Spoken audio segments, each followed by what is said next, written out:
পুরোপুরি ইসলাম মানার একমাত্র পথ সেটা হচ্ছে ইসলামী রাষ্ট্র হয়ে যাওয়া। এ মতের পক্ষে রাজি আছেন কারা কারা? হাত উঁচু করে দেখা। মিথ্যা সাক্ষী দেব? মিথ্যা সাক্ষী আমার দেশে আছে না নাই? মিথ্যা সাক্ষী আছে না নাই? তোমার মিথ্যা সাক্ষীর বদৌলতে তুমি মিথ্যা সাক্ষী দিয়েছো, এই কারণে যারা মানবতার জীবন যাপন করছে, যারা জুলুমের শিকারে, চার শিকার দেওয়ালে যারা বন্দিত্ব জীবনে আছে, তোমার নামাজ তোমার হজ কবুল হবে না। এই মিথ্যা সাক্ষীর কারণে তোমাকে জাহান্নামে নিক্ষিপ্ত করবেন আল্লাহ তাআলা।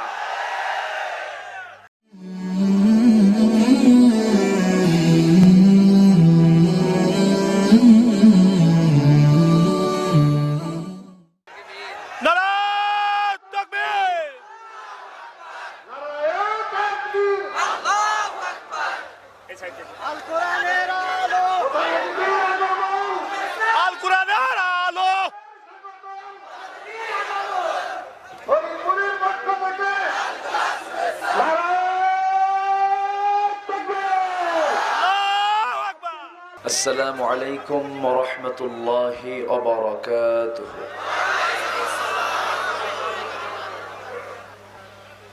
إن الحمد لله الأكرم الذي خلق الإنسان وكرم وعلمه من البيان ما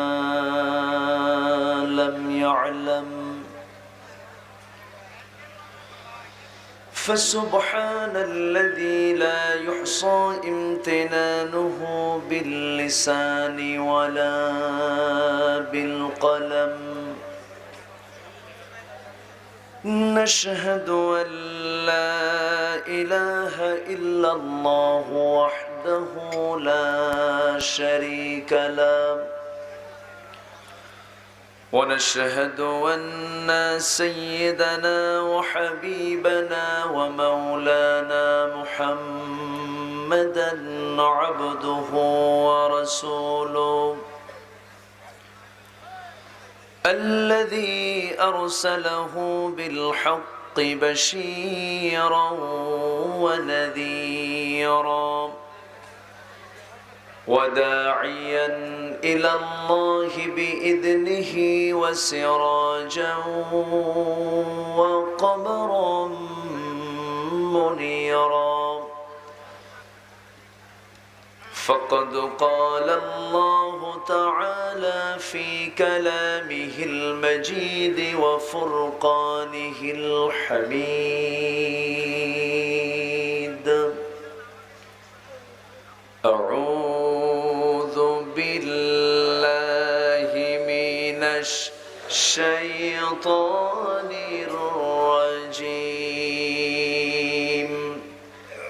بسم الله الرحمن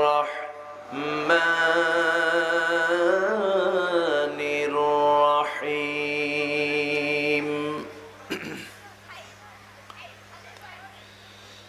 إن الذين آمنوا والذين هاجروا وجاهدوا في سبيل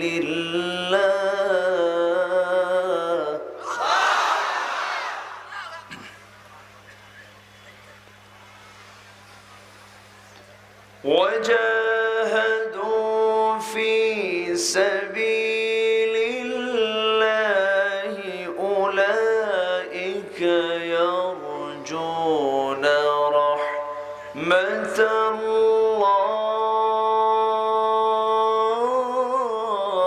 الله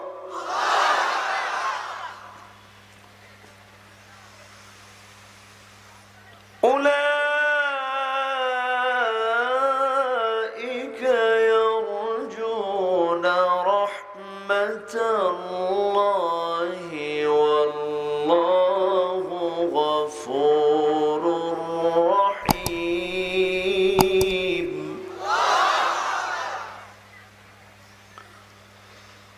الله أكبر. بسم الله الرحمن الرحيم.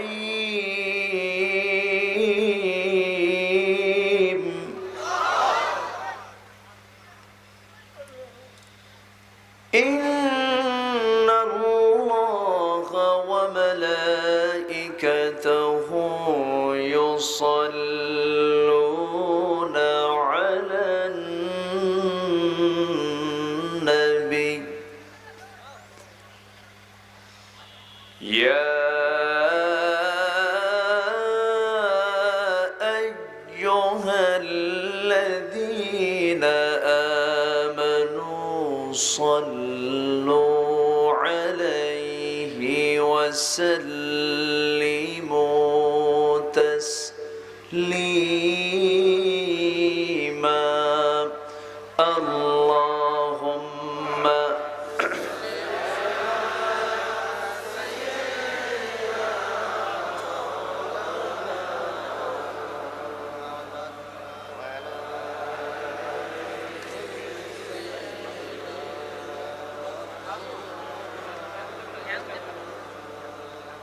একটু মোহাব্বত দিয়ে নবীর প্রেমে মাতোয়ারা হয়ে জবান খুলে উচ্চ আওয়াজে সবাই বলুন আল্লাহুম্মা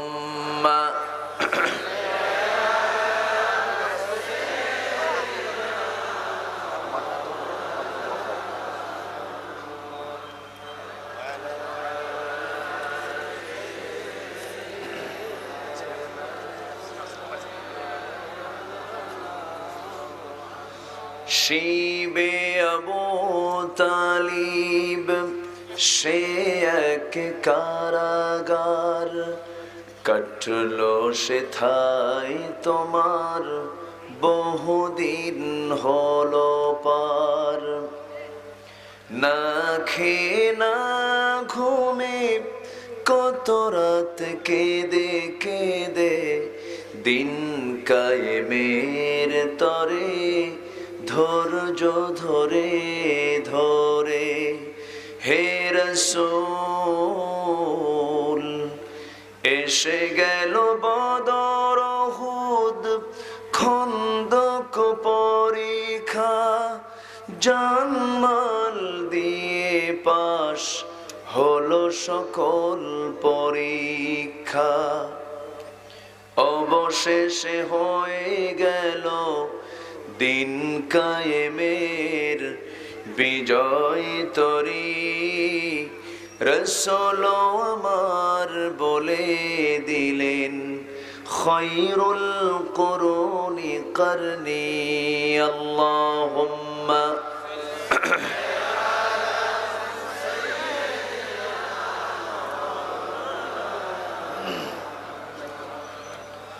ওয়া আলা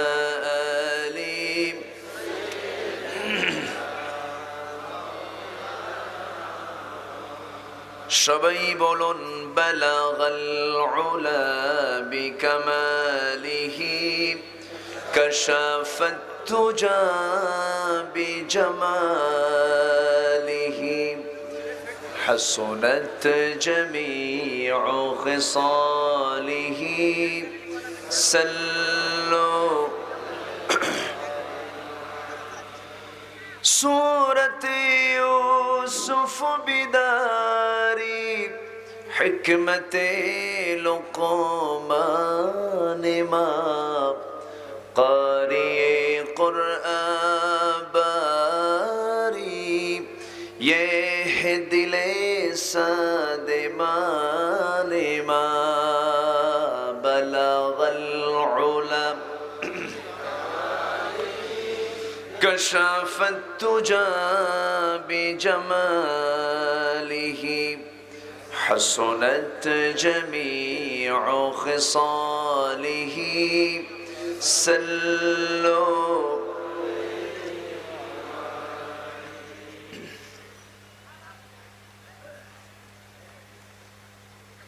খুলনা অঞ্চলের চুয়াডাঙ্গা জেলার আলমডাঙ্গা উপজেলার ফরিদপুর গ্রামবাসী মাহফিল ইন্তেজামি কমিটি কর্তৃক আয়োজিত ৩৫তম 3 দিনব্যাপী তাফসীরুল কোরআন মাহফিল 2021 সরকারি প্রাথমিক বিদ্যালয় মাঠে অনুষ্ঠিত। আজকের এই মহতী আয়োজনের সম্মানিত সুযোগ্য সভাপতি বিশিষ্ট ব্যবসায়ী জনাব মীর শফিকুল ইসলাম,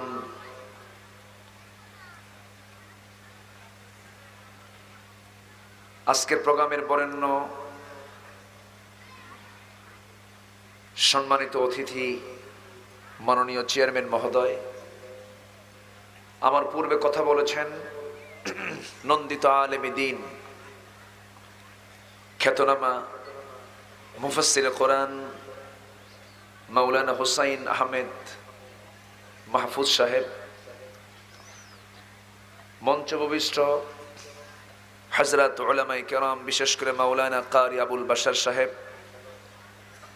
উপস্থিত সম্মানিত মেহমানবৃন্দ, সামনে উপস্থিত দূরে কাছের বিভিন্ন স্থান থেকে ছুটে আসা তাওহীদের পতাকাবাহী, কালেমার ঝান্ডাবাহী, দ্বীন ইসলামের নরসারদুল বীর মুজাহিদ, প্রাণ প্রিয় সম্মানিত দ্বীনী ভাইরা, আড়ালে বসে আছেন শ্রদ্ধেয়া সম্মানিতা মা বোনেরা, আলোচনার সূচনায় আনুষ্ঠানিকতার মধ্য দিয়ে আমার পক্ষ থেকে আবারও দিল খোলা সালাম, আসসালামু আলাইকুম ওয়া রাহমাতুল্লাহি তাআলা ওয়া বারাকাতুহু। সবাই কেমন আছেন? উল্টা প্রশ্ন, যে আপনাদের দোয়া আল্লাহ পাক আমাকেও ভালো রেখেছে, বলছি আলহামদুলিল্লাহ। কিন্তু একটু ঠান্ডা গরমে কি লাগে, একটু কফ জমে যায়। এরপরেও আমরা অনেক ভালো আছি,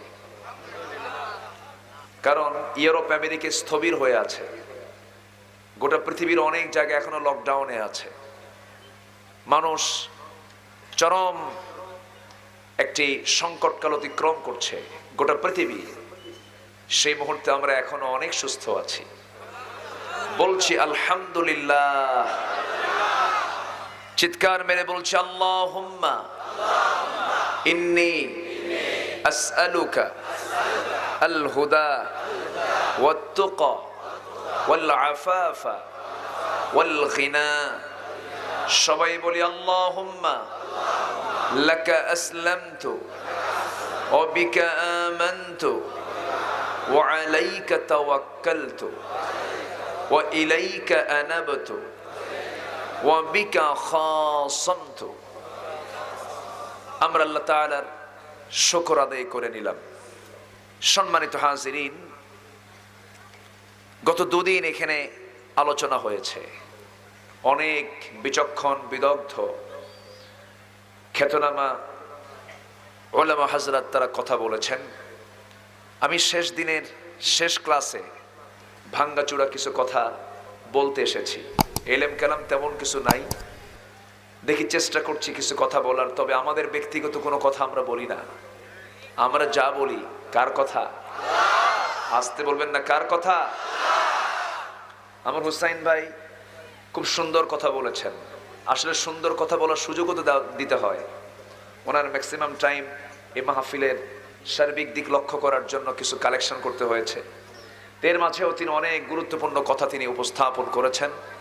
আল্লাহ তুমি তার দীর্ঘ হায়াত দান করো, সুস্থ রাখো, তার কণ্ঠকে দ্বীনের জন্য কবুল করে নাও। সম্মানিত হাজিরিন, আমরা এখানে বসে আছি, এই জমিন একদিন আমার পক্ষে সাক্ষী হয়ে আল্লাহর সামনে দাঁড়াবে। আমরা যেখানে বসে আছি তার চতুর্পাশে ফেরেশতারা আমার আপনার জন্য দোয়া করছে। জোরে বলি সুবহানাল্লাহ। আমরা এমন একটি বরকতপূর্ণ জায়গায় বসে আছি, যে জায়গায় থাকলে পরে গুনাহ মাফ হয়ে যায়। জোরে বলি সুবহানাল্লাহ। এই সব বরকতের মূল কারণ কি? মূল কারণ কি? কোরআন। কোরআনের জন্যই এত কিছু আয়োজন। এই কিতাব যদি না থাকতো তাহলে কি আমাদের এই মাহফিল আজকে হতো? হতো না। এই কিতাব যদি না থাকতো আমরা আল্লাহকে চিনতাম, পরকালকে বুঝতাম, রাসূলকে চিনতাম। রাসূলকে সবাইকে দেখতে চান? রাসূলকে সবাই দেখতে চান না? এটা হচ্ছে একটা আয়না। এটা কি? আয়না। এই আয়নায় চোখ রাখলে রাসূলকে দেখা যায়। জোরে বলি সুবহানাল্লাহ। এটা একটা আয়না, রাসূলকে দেখার এটা একটা মাধ্যম। লাকাদ কানা লাকুম ফি রাসূলিল্লাহি উসওয়াতুন হাসানা ওয়া ইন্নাকা লাআলা খুলুকিন আযীম। তো তার চরিত্র ছিল কানা খুলুকুল কোরআন। তো তার চরিত্র যেহেতু কোরআন, তার চরিত্রকে জানতে হলে কোরআন শিখলেই তার চরিত্র শেখা হয়ে যাবে। জোরে বলি সুবহানাল্লাহ। সেই কালামে রব্বানি থেকে আমি একটা আয়াত আমি তেলাওয়াত করেছি। বৃহৎ সূরা, 286টা আয়াত সম্বলিত একটি বিশাল সূরা সূরাতুল বাকারার আমি 218 নম্বর আয়াত আমি তেলাওয়াত করেছি। এই আয়াতকে সামনে রেখে কিছু কথা আমি উপস্থাপন করতে চাচ্ছি। আল্লাহ রাব্বুল আলামিন সকলের আগে আমাকে আমলের নিয়তে বলার এবং আপনাকেও শোনার তৌফিক দান করুন। জোরে বলি আল্লাহুম্মা আমিন। সম্মানিত হাজিরিন, কোরআন আল্লাহর পক্ষ থেকে দেওয়া একটা বিশাল নিয়ামত এবং এটা একটা রহমত। অনুনাজ্জিলু মিনাল কুরআনি মা হুয়া শিফাউ ওয়া রাহমাহ। এটা আমার আপনার জন্য একটা আরোগ্য, এটা আমার আপনার জন্য একটা রহমত। জোরে বলি সুবহানাল্লাহ। এবং যত রহমত আছে, যত নিয়ামত আছে, শ্রেষ্ঠ নিয়ামত হচ্ছে এটা। আল্লাহ রাব্বুল আলামিন একটি সূরার ভিতরে বারবার বান্দাকে প্রশ্ন করছেন, বারবার বান্দাকে ডেকে ডেকে বলছেন, ফাবি আইয়ি আলা'i রাব্বিকুমা তুকাযযিবান। কোন সূরা বলেন? আবার বলেন, আর রহমান। বারবার কেন বললেন? বারবার বলেছেন বিভিন্ন নিয়ামত নিয়ে আল্লাহ রাব্বুল আলামিন বান্দার সামনে তুলে ধরেছেন।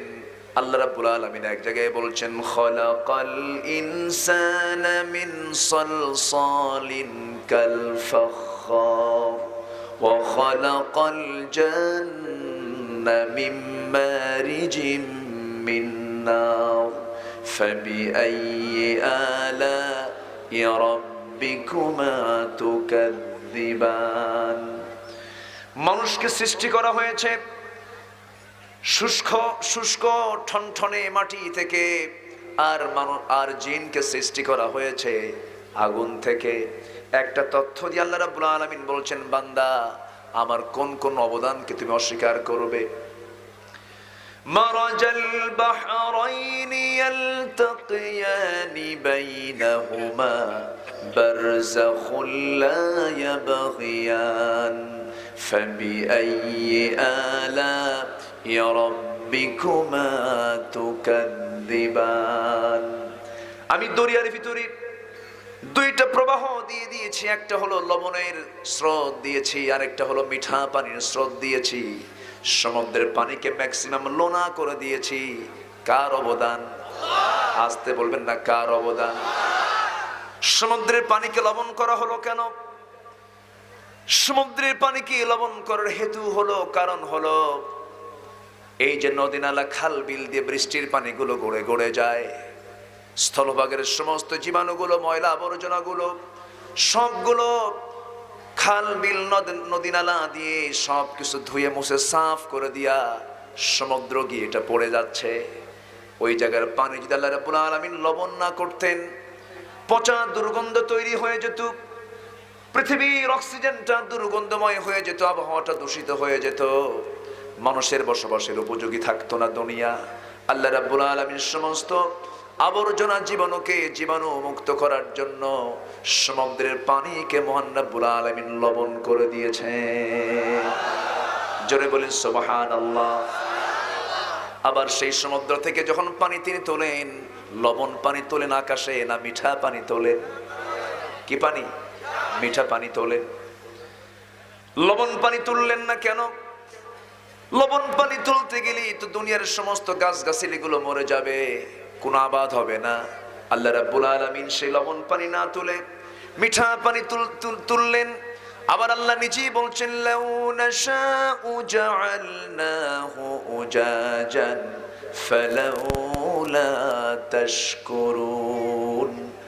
আমি যদি লবণ পানি তুলতাম তাহলে তোমরা কেমন করে শুকর আদায় করতে বান্দা? আমি তোমার এমন রব, লবণকে লবণ করে না তুলে মিঠা করে তুলেছি, এক্সট্রা ফিল্টারিং সিস্টেম করেছি। সেই ফিল্টার মেশিন কিন্তু দেখা যায় না। পানির চক্রের আকারে আকাশে মেঘ বানায়া তুললেন কে? পানি কে তুললেন? আল্লাহ তুললেন।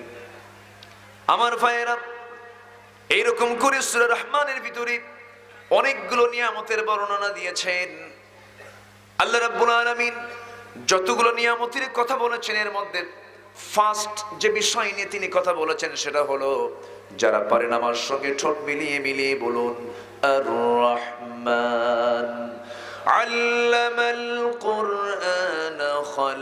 الإنسان علمه البيان الشمس والقمر بحسبان والنجم والشجر يسجدان জোরে বলি আল্লাহু আকবার।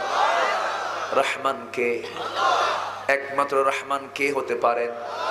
রহিম কে হতে পারেন? গফফার কে হতে পারেন? গফুর কে হতে পারেন? সত্তার কে হতে পারেন? জব্বার কে হতে পারেন? সকল গুণ তার মধ্যে আছে। আমার আল্লাহর অনেকগুলো সিফাতি নাম আছে, এর মধ্যে একটা অন্যতম সিফাতি নাম হলো রহমান।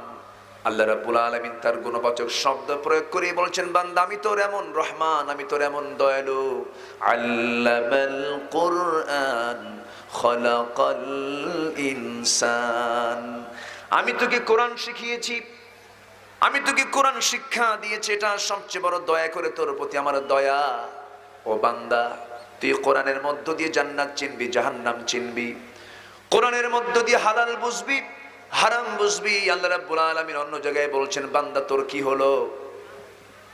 আল্লাহ রাব্বুল আলামিন বলেন, আফালা ইয়াতাদাব্বারুনাল কুরআন আম আলা কুলুবিন আকফালুহা। বলো, তোমরা এই কিতাবের গবেষণা করো না, অথচ তোমাদের অন্তরে কি তালা মারা আছে নাকি?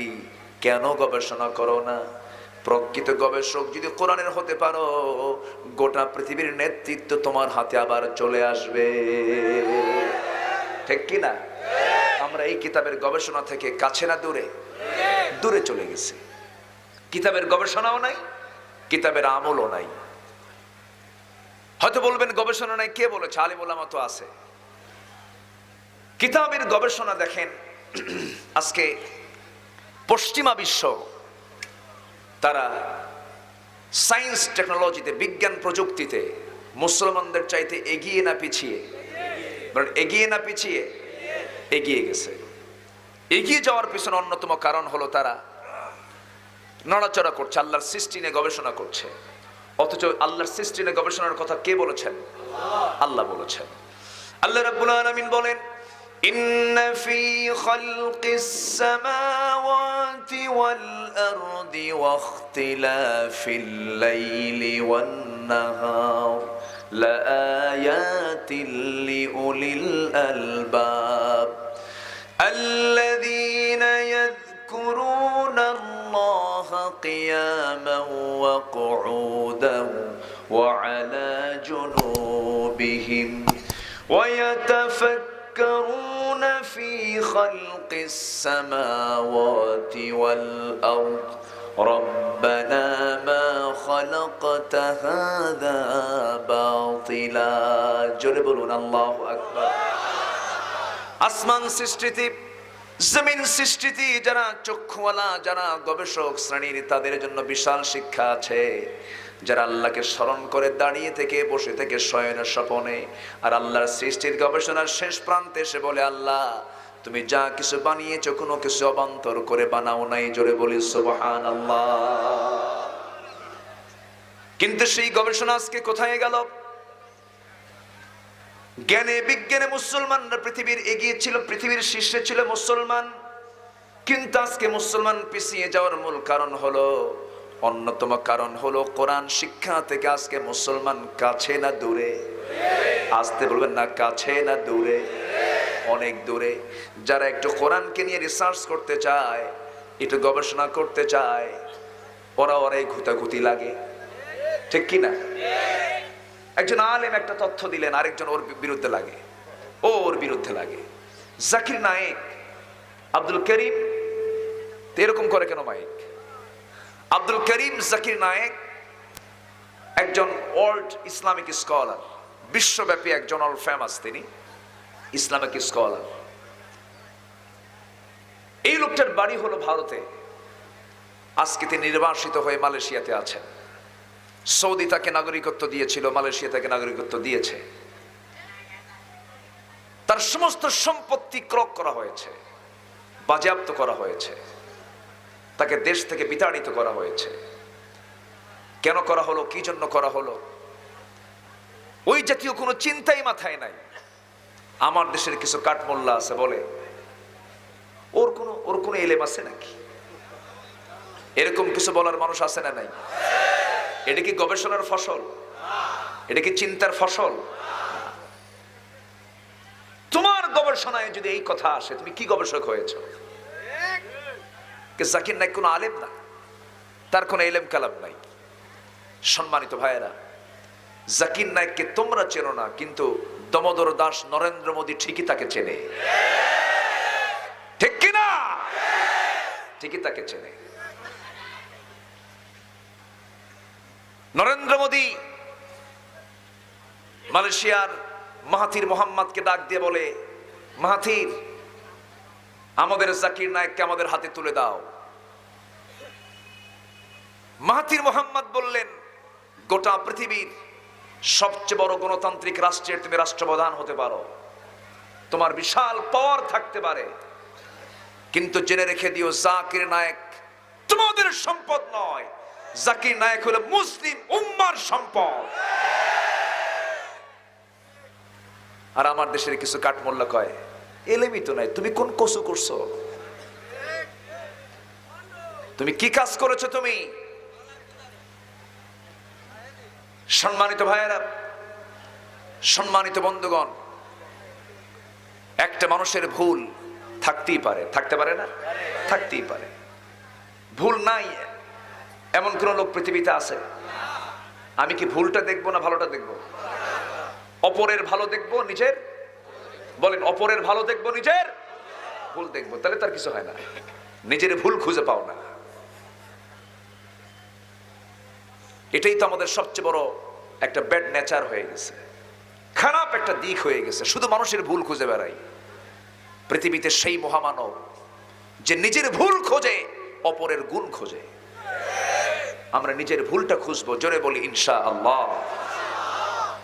সম্মানিত ভাইয়েরা, আমাদের গবেষণা কি কোরআন নিয়ে? আমাদের গবেষণা হলো, ঈদের নামাজ 6 তাকবীর হবে না 12 তাকবীর হবে? দেখছেন কি গবেষণা? দেখেন, মানে কেসাল লাগানোর জন্য, ভ্রাতৃত্ব নষ্ট করার জন্য, মুসলিম উম্মার ক্রাইসিস সৃষ্টি করার জন্য যত পন্থা আছে না নাই? আসতে বলবেন না, আছে না নাই? আছে। আপনি মক্কা যান, আপনি মদিনা যান, ঘুরে আসেন, কত টুপি দেখবেন। আফগান টুপি, ইরানি টুপি, মিশরি টুপি, ওমানি টুপি, বাংলাদেশি টুপি, আবার বাংলার ভিতরে তো আরো টুপি আছে। কি কথা বলছেন? নাই? আছে। ওই জায়গায় তো কোনো গন্ডগোল নাই, ওই জায়গায় কোনো ফেরকা নাই। কেউ হাত বুকে বাঁধে, কেউ নাভিতে বাঁধে, কেউ বাঁধেই না, হাত ছেড়ে দিয়ে নামাজ পড়ে। আছে না? হাত ছেড়ে দিয়ে নামাজ পড়ে। আমাকে এক হাজি বলে, হুজুর, ওর আবার কি নামাজ? আমি বললাম, তুমি এখানে এসে গন্ডগোল শুরু করবে না, তোমার এখানে এগুলো দেখার দায়িত্ব না। এখানে বহু ইমাম আছে, মুফতিরা আছে, তারা এগুলো দেখে। ভুল হলে তারা ধরতো, ভুল নাই ধরেও না। কি কথা কি বোঝা গেল? আমার দেশে এগুলো নিয়ে ঘন্টার পর ঘন্টা আলোচনা হয়। এই হচ্ছে গবেষণা, এই হচ্ছে কি গবেষণা।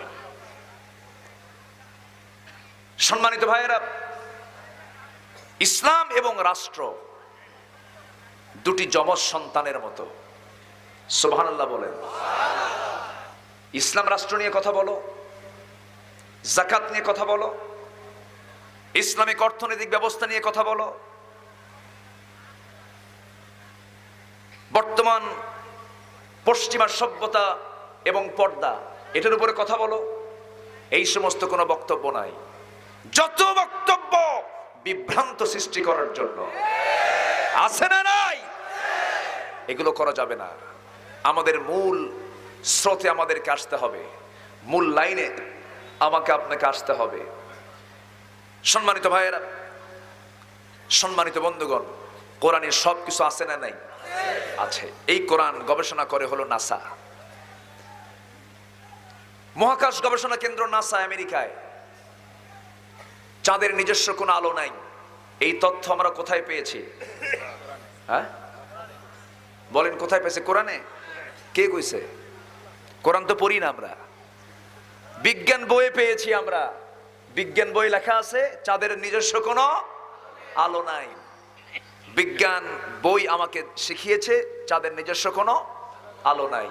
অথচ এটা কি বিজ্ঞান আবিষ্কার করেছে না কোরআনে আছে? বলেন বলেন, কোরআনে আছে। আল্লাহ রাব্বুল আলামিন বলেন, তাবারাকাল্লাযী জাআলা ফিস সামাই বুরুজান ওয়া জাআলা ফিহা সিরাজান ওয়া কমারান মুনীরা। অতীব পবিত্রময় সেই মহান সত্তা যিনি আকাশে বহু গ্রহ রাজি সৃষ্টি করেছেন এবং সেখানে আলোকিত প্রদীপ্ত সূর্য তিনি সৃষ্টি করেছেন এবং রাতের আলো বিকিরণকারী চাঁদ বানিয়েছেন। মানে বোঝা গেল চাঁদের নিজস্ব কোনো আলো নাই। এই চাঁদের যে নিজস্ব আলো নাই কোরআন ১৫০০ বছর আগে বলে দিল, আর চাঁদের যে নিজস্ব আলো নাই বিজ্ঞান বইয়ে পাইলাম মাত্র ৫০-৬০ বছর আগে। তাহলে এখন বলেন বিজ্ঞানকে আবিষ্কার করেছে না চুরি করেছে? তথ্য নিয়েছে কোন জায়গা থেকে? ওই জায়গায় কি লেখা আছে কোরআন শরীফের ওই অমুক আয়াতে আছে? তাহলে তথ্যও চুরি করছে, দুই ডাবল সোর।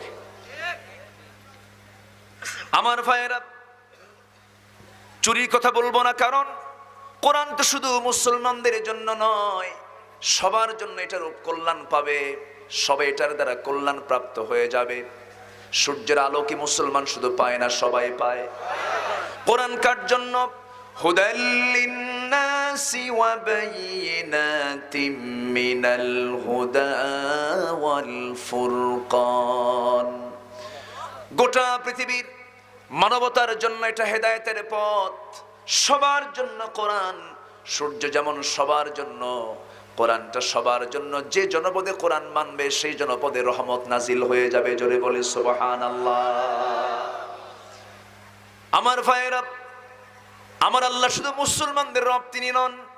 আমার আল্লাহর পরিচয় হলো, সবাই বলুন আলহামদুলিল্লাহি রাব্বিল আলামিন আর রহমানির রহিম মালিকি ইয়াউমিদ্দিন ইয়্যাকা না'বুদু ওয়া ইয়্যাকা নাস্তাঈন اهدنا الصراط المستقيم صراط الذين أنعمت عليهم غير المغضوب عليهم ولا الضالين। এরপরে আরো জোরে, আরো জোরে। সূরার নামটা কি বলেন? ফাতিহা। ফাতিহা মানে হলো ওপেনার। কোরআনের ভূমিকা, নামাজ যেমন সূরা ফাতিহা ছাড়া হয় না, কোন আলোচনাও কিন্তু সূরা ফাতিহা ছাড়া জমে না, ঠিক কি না? সূরা ফাতিহার মধ্যে মজা আছে না নাই? আছে। সূরা ফাতিহার দুটো অংশ, একটা অংশ হলো প্রশংসা আর একটা অংশ হলো দোয়া। আলহামদু থেকে শুরু করে নিয়ে মালিক ইয়াউমিদ্দিন পর্যন্ত হলো প্রশংসা। বান্দা আল্লাহর প্রশংসা করছে। আল্লাহকে, আল্লাহ তিনি যিনি রব্বুল আলামিন, আল্লাহকে যিনি রহমান, আল্লাহকে যিনি রহিম, আল্লাহকে যিনি মালিক ইয়াউমিদ্দিন। আল্লাহ তাআলার প্রশংসা দিয়ে তিনটা আয়াত শেষ হয়ে যাওয়ার পর বান্দা বলতে চায় আল্লাহ তাআলা ইয়্যাকা না'বুদু ওয়া ইয়্যাকা নাস্তাঈন। কেবলমাত্র শুধুমাত্র একমাত্র ইবাদত করি তোমার কাছে সাহায্য চাই। এই যে তারা প্রার্থনা আমরা করলাম, এই প্রার্থনা যারা করবে তারা হলো ঈমানদার। তারা কি? ঈমানদার। এই প্রার্থনা শেষ করে মসজিদ থেকে বের হওয়ার পরই মাথা খারাপ হয়ে গেছে, সুদের কারবারি কিছু নামাজি আছে না নাই? তবে চুয়াডাঙ্গায় মনে হয় সুদ টুদ নাই না? আছে, আছে, সুদ আছে। রাতের বেলা ঘন ঘন পেশাব করলে কিসের লক্ষণ? কিসের লক্ষণ? ডায়াবেটিস। ৬০ বছর পার হলে বাম স্তনের নিচে ব্যথা করলে এটা কিসের লক্ষণ? Heart problem. ডাক্তার বলে দিল আপনার তো ঘন ঘন পেশাব, খবরদার চিনি খাবেন না, চা খান চিনি ছাড়া, যা লাগে লাগুক কি কথা কি বোঝা গেল? চিনি ছাড়া চা কি মজা লাগে? না। আপনার বুকের বাম পাশে ব্যথা, অসম্ভব, আজকের থেকে আপনার গরু গোশত খাওয়া যাবে না। সিনার গোশত ভুনা করে সামনে বাটিতে ভরা, সামনে চিনির পটও সামনে রাখা, চা আছে, চিনি খাওয়ার উপায় নাই। এদিকে ভুনার গরু গোশতের একদম সিনার গোশতগুলো ভুনা করে রাখছে, জিব্বা লাফায়। কথা বোঝেন নাই? জিব্বা কি করে? লাফায়। খাই, কিন্তু কি খাইলে সমস্যা, ব্লক হয়ে যাবে, আরো সমস্যা হয়ে যাবে।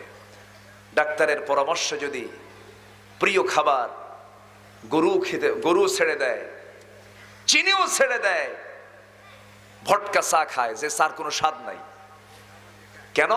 একটু বাঁচার জন্য, সুস্থ থাকার জন্য। আর মৃত্যুর পর চিরস্থায়ী জান্নাত পাবার জন্য আল্লাহর পরামর্শ হলো সুদ খায়ও না, জন্মের খাওয়া খায়। ঠিক কিনা? এই সময় কেউ উঠবেন না, উঠলে কিন্তু বোঝা যাবে যে লোকটা সুদ খায়। খুব সাবধান। দেখেন তো কেউ ওঠে নাকি? কেউ উঠবেন না। কষ্ট পাচ্ছেন নাকি আপনারা? জোরে বলি ইনশাআল্লাহ। আমার দেশে দোয়া কি কম হয়? বলেন তো, দোয়া কম হয়? বিশ্ব ইস্তেমায় লাখ লাখ মুসলমান দোয়া করে। বহু পীরের দরবারে কত দোয়া হয়, কত মাহফিলগুলোতে দোয়ার সয়লাভ, চোখের পানিতে গাল ভিজে শেষ। এত দোয়া যায় কই? কোথায় যায় এত দোয়া? সুদ খাইয়া শেষ করে। কি কথা কি বোঝা গেল? সম্মানিত ভাইয়েরা, প্রত্যক্ষ এবং পরোক্ষভাবে এই জাতির সবাই সুদের সঙ্গে সম্পর্কিত। আছে না নাই সম্পর্ক? আছে না নাই? আপনি যত বড় পীরে কামেল হন, এদেশের রাষ্ট্রায়ত্ত ব্যাংকগুলো হলো সুদ ভিত্তিক। আপনি যত বড় পীরে কামেল হন, রাস্তায় হাঁটতে নিলে আপনি ডান দিকে হাঁটতে পারবেন না, বাম দিকে হাঁটতে হবে। পুরোপুরি ইসলাম মানার একমাত্র পথ, সেটা হচ্ছে ইসলামী রাষ্ট্র হয়ে যাওয়া। এ মতের পক্ষে রাজি আছেন কারা কারা? হাত উঁচু করে দেখান।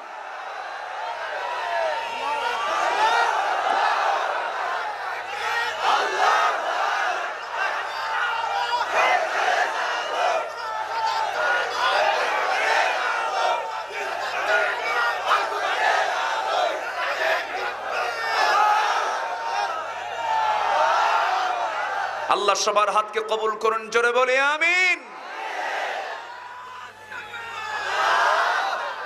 গতকাল পালন হয়েছে আন্তর্জাতিক নারী দিবস।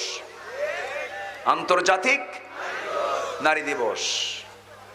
কেন এই দিবস পালন হলো? নারীদের অধিকার প্রতিষ্ঠার জন্য। আল্লাহ কি অধিকার প্রতিষ্ঠার জন্য একদিন দিয়েছেন? একদিন দিয়েছেন না। নারীকে ইসলাম ঠকিয়েছে না অধিকার দিয়েছে?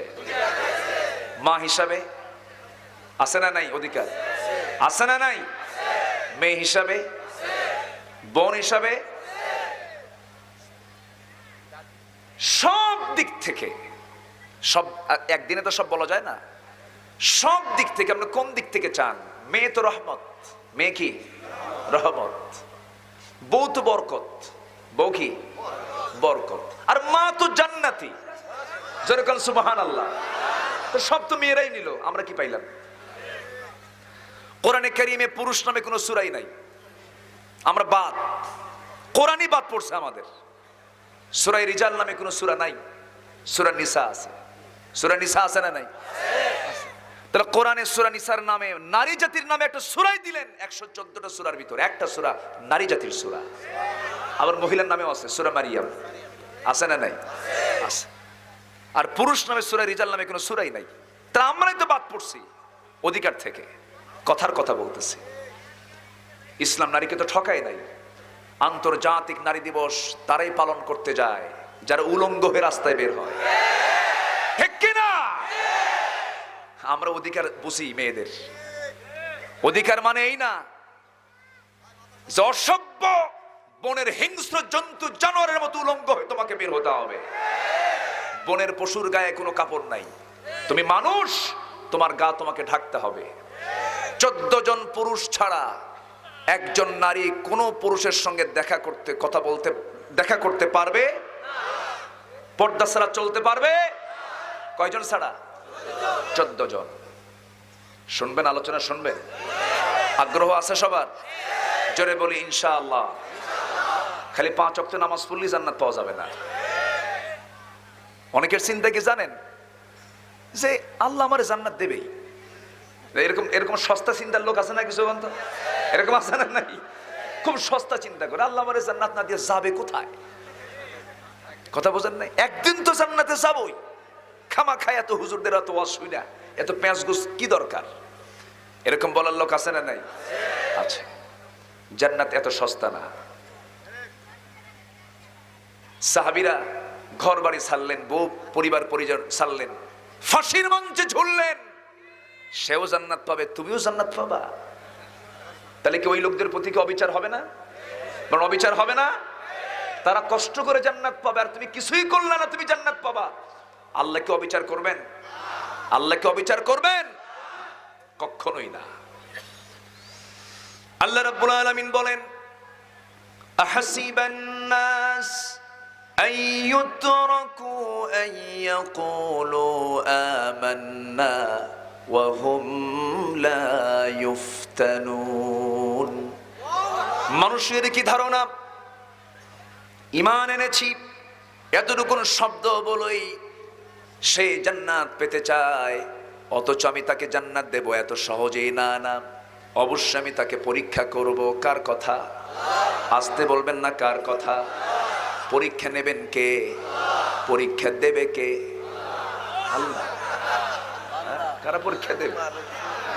আমরা দেব না পরীক্ষা? দেব। আমরা পরীক্ষা দেব, আল্লাহ পরীক্ষা নিবেন। কি কি দিয়ে পরীক্ষা নেবেন তাও ফাইন্ড আউট করেছেন বিভিন্ন জায়গায়, বিভিন্ন আয়াতে। ওয়ালানাবলুওয়ান্নাকুম বিশাইইম মিনাল খাউফি ওয়াল জু'i ওয়া নাকসিম মিনাল আমওয়ালি ওয়াল আনফুসি ওয়াস সামারাত ওয়া বাশশিরিস সাবিরিন। জোরে বলি আল্লাহু আকবার। ভয়ের দ্বারা, ক্ষুধার দ্বারা, জীবনের দ্বারা, সম্পদের ক্ষয়ক্ষতির দ্বারা আমি তোমাকে পরীক্ষা করব। সেই পরীক্ষা আমরা ফেল করতে চাই না, পাস করতে চাই। সেই পাস যদি করতে চাই, পাস করতে হলে কোন কিতাব লাগবে? কোরআন লাগবে। পরীক্ষার জন্য তো সিলেবাস দরকার। 1 নম্বর সিলেবাস হলো কোরআন, নাম্বার 2 সিলেবাস হলো হাদিস। এই 2টা সিলেবাস আমাকে নিয়ে চলতে হবে। 2টি কিতাব কি আমার চলতে হবে। পরীক্ষা আমি পাশ করে ফেলবো। কিন্তু দেখবেন দেখা যায় মাঝে মাঝে দেখেন কি সুন্দর স্লোগান, আল্লাহর ধন রসুলকে দিয়া, রসুল গেছে, আল্লাহ গেছে গায়েব হইয়া। হুয়া মাআকুম আইনামা কুনতুম, তুমি যেখানেই থাকো না কেন আমি আল্লাহ আছি। আর ও কি কয়? আল্লাহ গায়েব হয়ে গেছে। আবার চাপার জোর দেখছেন, চাপা মারে কি? সম্মানিত ভাইয়েরা, কিছু অসভ্য আছে না নাই বলেন তো? আছে না নাই? সব কথা সহ্য করব, ঈমান পরিপন্থী কোনো কথা বললে থাপড়ায় 32 দাঁত ভাঙা দরকারে দেয়। সম্মানিত ভাইয়েরা, আমার দেশে এই মুহূর্তে পীর বেশি না মুরিদ বেশি? বলেন তো? পীরই বেশি, মুরিদ কই? পৃথিবীর এমন কিছু দেশ আছে যে দেশের জনসংখ্যাও এত না, যে সংখ্যা আমার দেশের পীর। মালদ্বীপে গেছিলাম, মালদ্বীপ এই কয়েক লাখ মানুষ। আর আমার দেশে আমি গত বছর না তার আগের বছর মানিকগঞ্জ এক মাহফিলে গেলাম।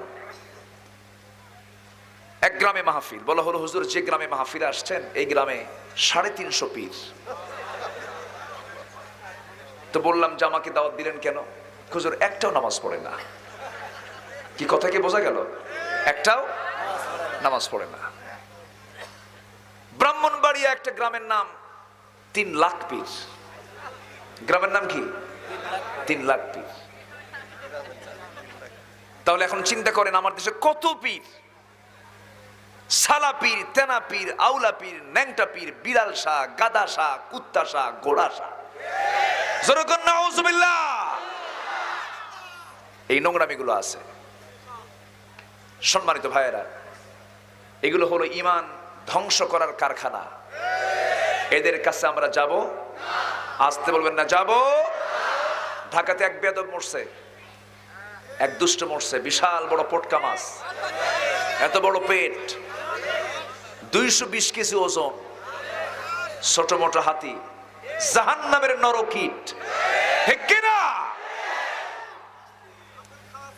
সম্মানিত ভাইয়েরা, সম্মানিত বন্ধুগণ, সবার আগে আমাদের জান্নাতের পুঁজি আমাদেরকে তালাশ করতে হবে। আমরা জান্নাতের পুঁজি আজকে নিয়ে যাব, জোরে বলি ইনশাআল্লাহ। এক নাম্বার পুঁজি, পুঁজি মোট 3টা। কয়টা? 3টা। এক নাম্বার পুঁজি হলো ঈমান। এক নাম্বার পুঁজি কি? ঈমান। ঈমান যদি এসে যায় পরিপূর্ণ, তাহলে আর কোনো সমস্যা নাই।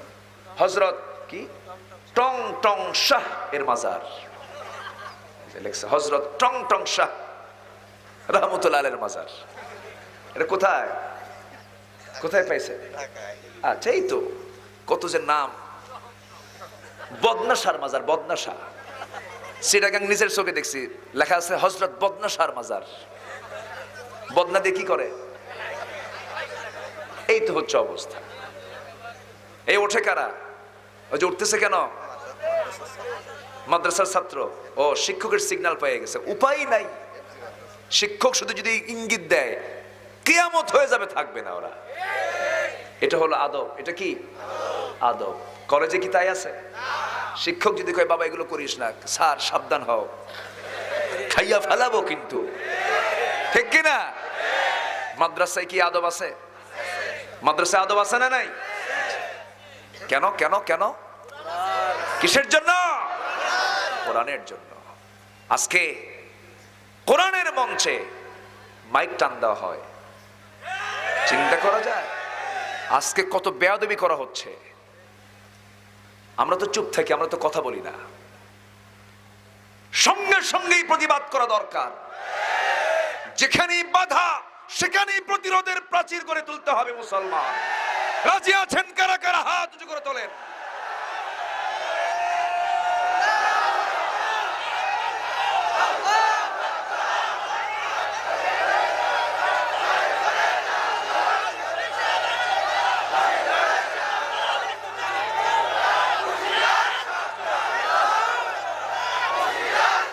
আল্লাহ সবার হাতকে কবুল করুন, জোরে বলি আমিন। আরো জোরে আমিন।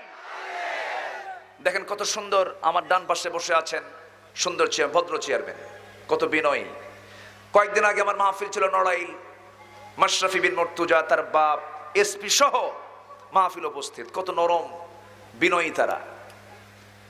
গতকালকেও আমার এক মাহফিলে প্রশাসনের অনেক ভাইরা বসেছিলেন, তারা আলোচনা শুনলেন। কিন্তু কিছু উচ্ছৃঙ্খল আছে, দুষ্ট গরুর চাইতে।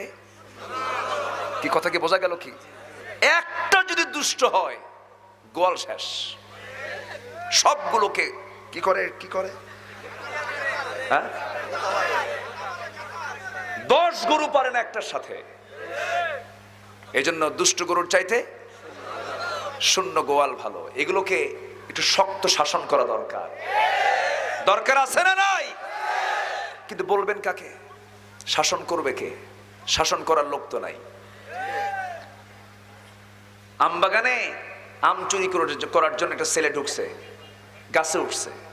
বাগানের মালিক দেখে বলে, এই ছেলে, তুমি তো সাহস কম রাখো না, আমার বাগানে তুমি আম চুরি করতে আসছো, তুমি কার ছেলে গো? থামো, তোমার আব্বার কাছে বিচার দেবো। তোমার বাবার নাম কি? মুস্কি মুস্কে হাসে। তুমি তো বেদব কম না, বাবার নাম কই, তুমি হাসো কেন? আমার আব্বার নাম শুনবেন? নাম শোনার দরকার নেই। দেখেন আমার আব্বা আমার মাথার উপরে সালা নিয়ে গাছের আগায় বসে আছে। কি কথা কি বোঝা গেল? কাকে বলবেন আপনি?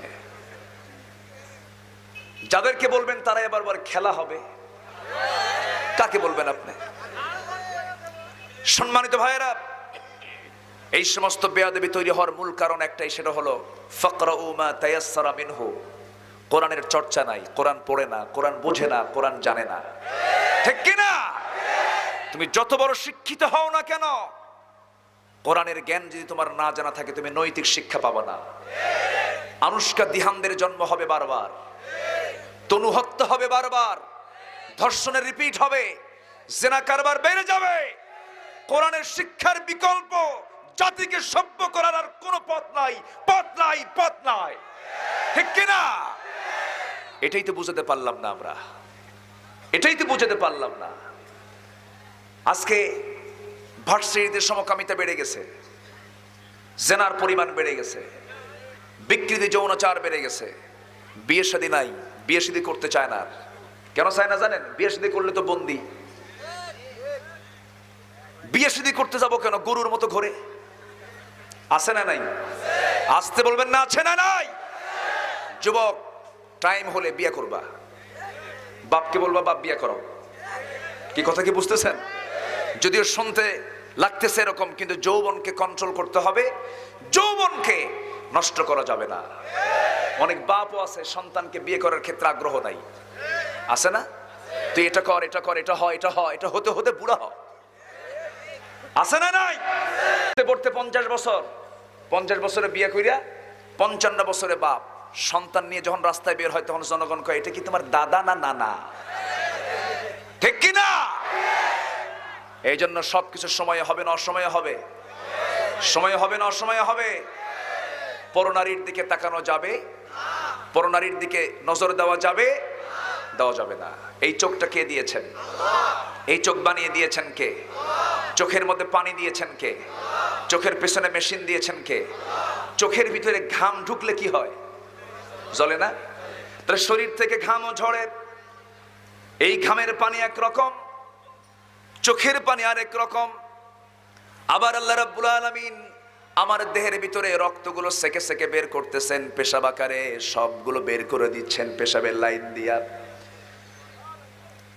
আমাদের বডির ভিতরে 2টা করে কিডনি দিয়েছেন আল্লাহ পাক। প্রত্যেকটা কিডনির ওজন করেছেন মাত্র 200 গ্রাম। এই 200 গ্রাম কিডনিটা প্রত্যেক দিন 150 লিটার করে রক্ত ছাকে। একটু আসতে বলেন সুবহানাল্লাহ। কিডনি যার নষ্ট হয়ে যায়, হসপিটালে ভর্তি করা হয়, ডায়ালিসিস করতে হয়। সেই ডায়ালিসিস মেশিনের যে দরকার, সেই মেশিনটার ওজন হলো 100 কেজি।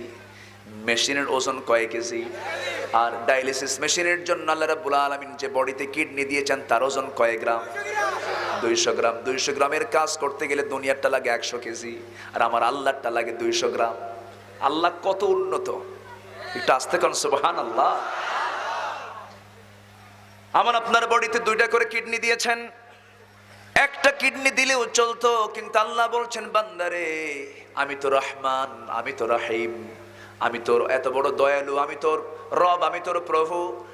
জমিনে চলতে নিয়ে হঠাৎ করে তোর একটা কিডনি অকেজ হয়ে গেছে, সমস্যা নাই, বাকি জীবনটা আরেকটা কিডনি নিয়ে তুই দুনিয়াতে বেঁচে থাকতে পারবি, আর আমার জিকির করবি আলহামদুলিল্লাহি রাব্বিল আলামিন।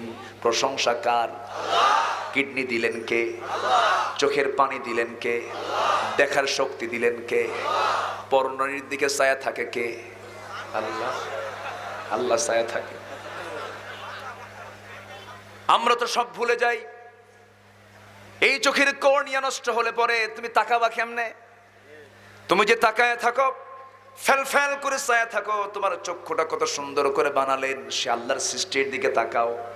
আবার পাগলা আমাদের একটা কবি, জাতীয় কবি পাগল, আবার অনেক দামি দামি কথাও তিনি বলেছেন। নারীর দিকে ছায়া থেকে কয় তুমি নারী, তাই চেয়ে থাকি, সে মোর কি অপরাধ? দেখছেন কি কথা বলছেন? কবি মানুষ তো ওই উল্টা পাল্টা মাঝে মাঝে একটু বলতেন।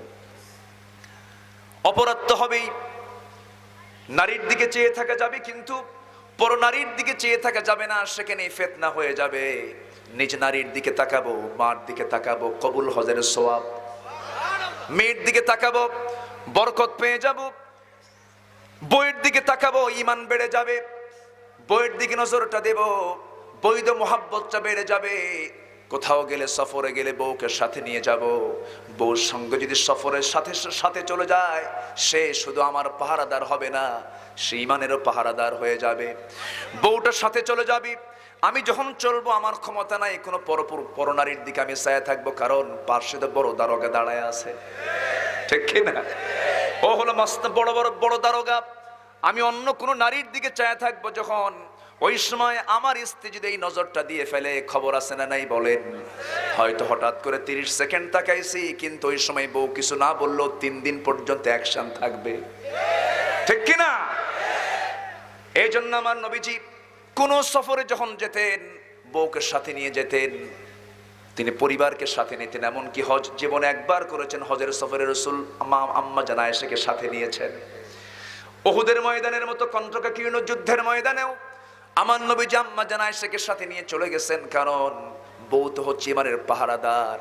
এই জন্য বিয়ে করার ক্ষেত্রে কোরআন শরীফের হুকুম আছে না নাই? ফানকিহু মা তাবা লাকুম মিনান নিসা মাসনা ওয়া সুলাসা ওয়া রুবা। তুমি তোমার ইচ্ছা মতো বিয়ে করে নাও, তোমাকে বিয়ে করতে হবে, কারণ বিয়ে না করলে আমার বান্দাগুলো পয়দা হবে কেমনে, আমার জিকির করবে কেমনে? জোরে কোন সুবহানাল্লাহ। বিয়ের সঙ্গে সন্তান আছে না নাই? আছে। আমার ভাইয়েরা, আবার বিয়ের কথা, বিয়ের নামে কিন্তু কোনো সূরা নাই, কিন্তু তালাকের নামে আছে না নাই? মানে তালাকটা জটিল ব্যাপার। তালাক না হলে তো বিয়ে করা যাবে না। তালাক না হলে ওই মহিলাকে বিয়ে করা যাবে? এটা নিয়ে পেঁয়াজ এখন আছে না দেশে? আছে না নাই? কে যেন আরেকজনের বোন নিয়ে আসছে, জানে কে? দেখছেন, সবাই তো বা জানেন। আচ্ছা, তাহলে দেখেন আল্লাহ জানেন যে এরকম পেঁয়াজ লাগতে পারে। বিয়ের সময় পেঁয়াজ লাগে না, মানে কি বলে, বিয়ে তো করতে হবে, বিয়ে করবে, কিন্তু বিয়ের সময় অবৈধ যেন সম্পর্ক না হয়, আল্লাহ পাক তালাক নামে একটা সূরা দিয়ে দিলেন। তালাক, বিয়ে নামে সূরা নাই, কিন্তু তালাক নামে সূরা আছে। তালাক না হওয়া পর্যন্ত আল মুতাল্লাকাতু ইয়াতারাব্বাসনা বিআনফুসিহিন্না সালাসাতা কুরু। তালাক প্রাপ্ত হওয়ার পর 3 ইদ্যত পালন করার পর সে হবে বৈধ। কিন্তু যদি কারো বউ ভাগায় নিয়ে আসে, বিয়ে হবে? এরকম তো ঘটনা চুয়াডাঙ্গায় নাই? চুয়াডাঙ্গায় আছে। আবার চুয়াডাঙ্গায় এমন রেকর্ডও আছে, এমন রেকর্ডও আছে, ছেলে যায় বিয়ে করতে মেয়ের বাড়ি। আমার কথা কি বোঝা গেল? আর এই এলাকায় কি করছে? মেয়ে গেছে ছেলের বাড়ি। কম কথা, সমান অধিকার। কষ্ট হচ্ছে আপনাদের? হয়তো ভাবতেছেন হুজুর কোনো খবর রাখে না। সব এলাকার কম বেশি খবর তো আছে। সম্মানিত ভাইরা, জান্নাতের পুঁজি হলো 3টা। কয়টা বলেন তো? 1 নাম্বার পুঁজি হলো ঈমান। 1 নাম্বার পুঁজি কি? ঈমান। আমার ঈমান হারা হব? ঈমান হারা হব, কিন্তু ঈমান হারা যে হয়ে যায়, ইউসবিহু মুমিনান ওয়া ইমসি কাফিরান। এমন একটা সময় আসবে যে সময় সকালবেলা ঈমানদার হবে, বিকেলবেলা কাফের হয়ে যাবে। সেই দিন তো আমরা পেয়েছি এখন। সম্মানিত ভাইয়েরা, চাচা, ও চাচা, কই যান? ওর কথা বলতেছেন আপনি? তাহলে ও যাক, আপনার সমস্যা। বসো, বসে যান। কষ্ট পাচ্ছেন আপনারা? উঠবেন। আমার দেরিতে উঠায় দিচ্ছেন। এই সময় তো পেশাবেরই সময়। একটু আগে ভাগে উঠালে, 9টা 9:30 দিকে উঠালে একটু চাপচুপ আসে না। এখন তো চাপের সময়, বোঝেন না? নিম্ন চাপ, ঊর্ধ্ব চাপ। ঊর্ধ্ব চাপ হলো বিড়ি খাওয়া চাপ। মাথা ঘোরে বিড়ি না খেলে, মাথা ঘোরে। হুজুর ব্রেন কাজ করতেছে না, ওয়াজ বুঝি না, টান দিলে ঠিক হবে, এরকম আছে না নাই? কি টান মারে, ওরে বাপ রে বাপ, আছে না নাই? বিড়ি খাওয়া যাবে না, তামাক খাওয়া যাবে না।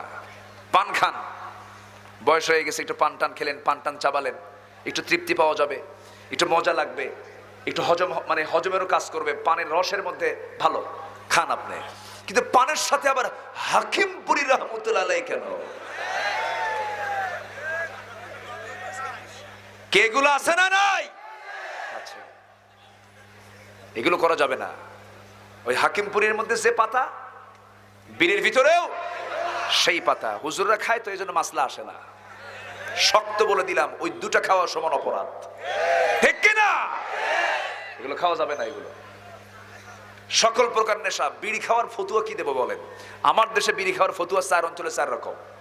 রংপুরে ওয়াজিব। রংপুরে কি ওয়াজিব? ঢাকাতে মাকরুহ, সিলেটে হলো মুবাহ, আর চট্টগ্রামে বিড়ি খাওয়া হলো ফরজ। বুঝতেছেন কথা? এই হচ্ছে অবস্থা। সকল প্রকার নেশাকে আল্লাহ পাক হারাম করেছেন, আমরা এগুলো খাবো না। ইমানদারের মুখ হবে অপরিচ্ছন্ন, দুর্গন্ধ না সুগন্ধ? ইমানদারের মুখ হবে অপরিষ্কার না পরিষ্কার? পরিষ্কার থাকবে মুখ, দাঁত থাকবে পরিচ্ছন্ন, পকেটে থাকবে মেসোয়াক। সেই মেসোয়াক দিয়ে দাঁত কি করব? পরিষ্কার করব। কয়বার? আসতে বলবেন না, কয়বার? আমার ভাইয়েরা, জীবনটাকে সুন্দর করে ঢেলে সাজাবো আমরা। ইন্নাল্লাযীনা আমানু, জান্নাতের এক নম্বর পুঁজি হলো যারা ঈমান আনবে। কিন্তু ঈমান আনলে পরে তার জীবনে পরীক্ষাও চলে আসবে। আপনি যদি ঈমানের দাবি করেন, কাফের আপনাকে চিনে নেবে, মুশরিক আপনাকে চিনে নেবে, মুনাফিক আপনাকে চিনে নেবে, যেমন করে আমার রাসূলকে চিনে নিয়েছে। আমার নবীর দাওয়াতে জিন্দেগিকে ধ্বংস করার জন্য কত মাস্টার প্ল্যান তার হাতে নিয়েছে। নবীজির জীবনকে চিরতরে নিশ্চিহ্ন করার জন্য কত মাস্টার প্ল্যান নিয়েছে। আমার নবীজি নবুয়তের আগ পর্যন্ত সবার কাছে তিনি ভালো ছিলেন, আল আমিন ছিলেন, আস-সাদিক ছিলেন, সবাই তাকে ভালোবাসতো। যখন তিনি বলে ফেললেন লা ইলাহা ইল্লাল্লাহু মুহাম্মাদুর রাসূলুল্লাহ, এই কালিমার কথা যখন বলে ফেললেন, এক শ্রেণী মুখ কালো করে ফেললো, বলল মুহাম্মদ তুমি এগুলো কি শুরু করলা? রাসূলকে প্রপোজ দেওয়া শুরু করলো, প্রলোভন দেওয়া শুরু করলো, কোনো কাজ হলো না। আমার নবীজি এক পর্যায়ে বলেই ফেললেন, শোনো মক্কার নেতারা, তোমরা আমাকে তোমাদের পথে ফেরানোর জন্য চেষ্টা করছো, কিন্তু সেই পথ তো কোনো পথই না, ওই পথে আমি যাব না।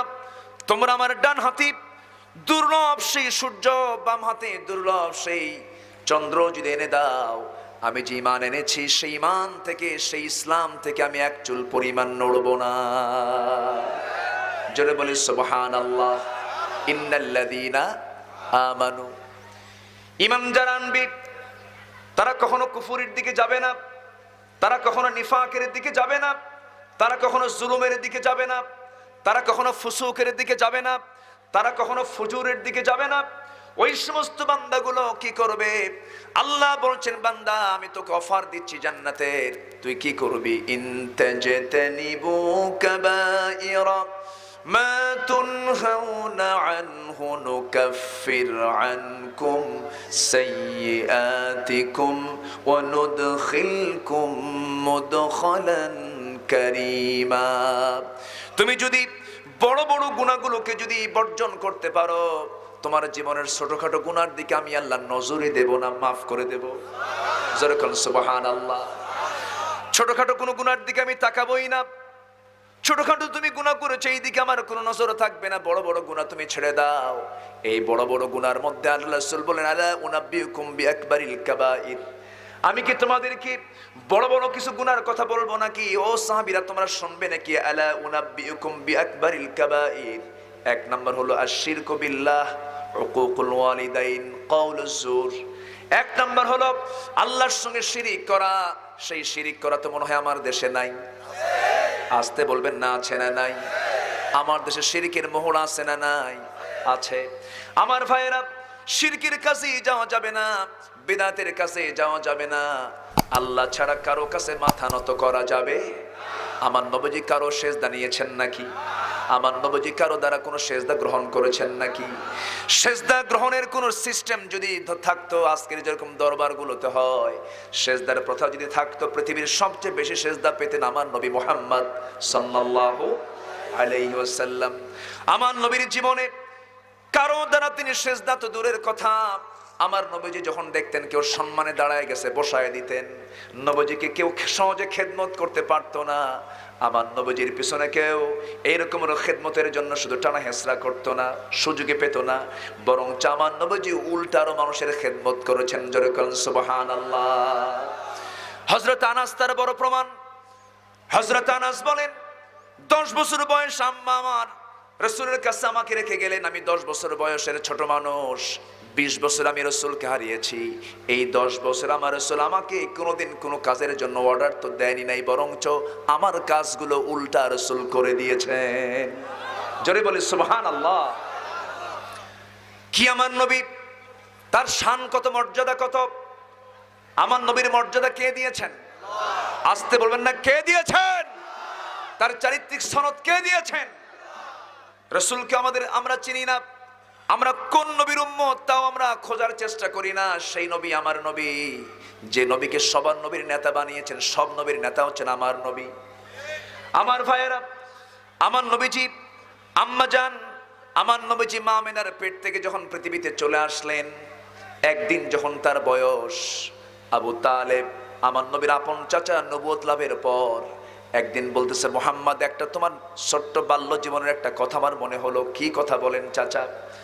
তুমি যখন জন্মগ্রহণ করলে, জন্মগ্রহণের একদিন পর তোমার মার চোখে পানি, কারণ তোমার বাবা তো নাই, আব্দুল্লাহ তো আগে মারা গেছে। তোমার মার চোখের পানি টলমল করছে, আমি লক্ষ্য করলাম।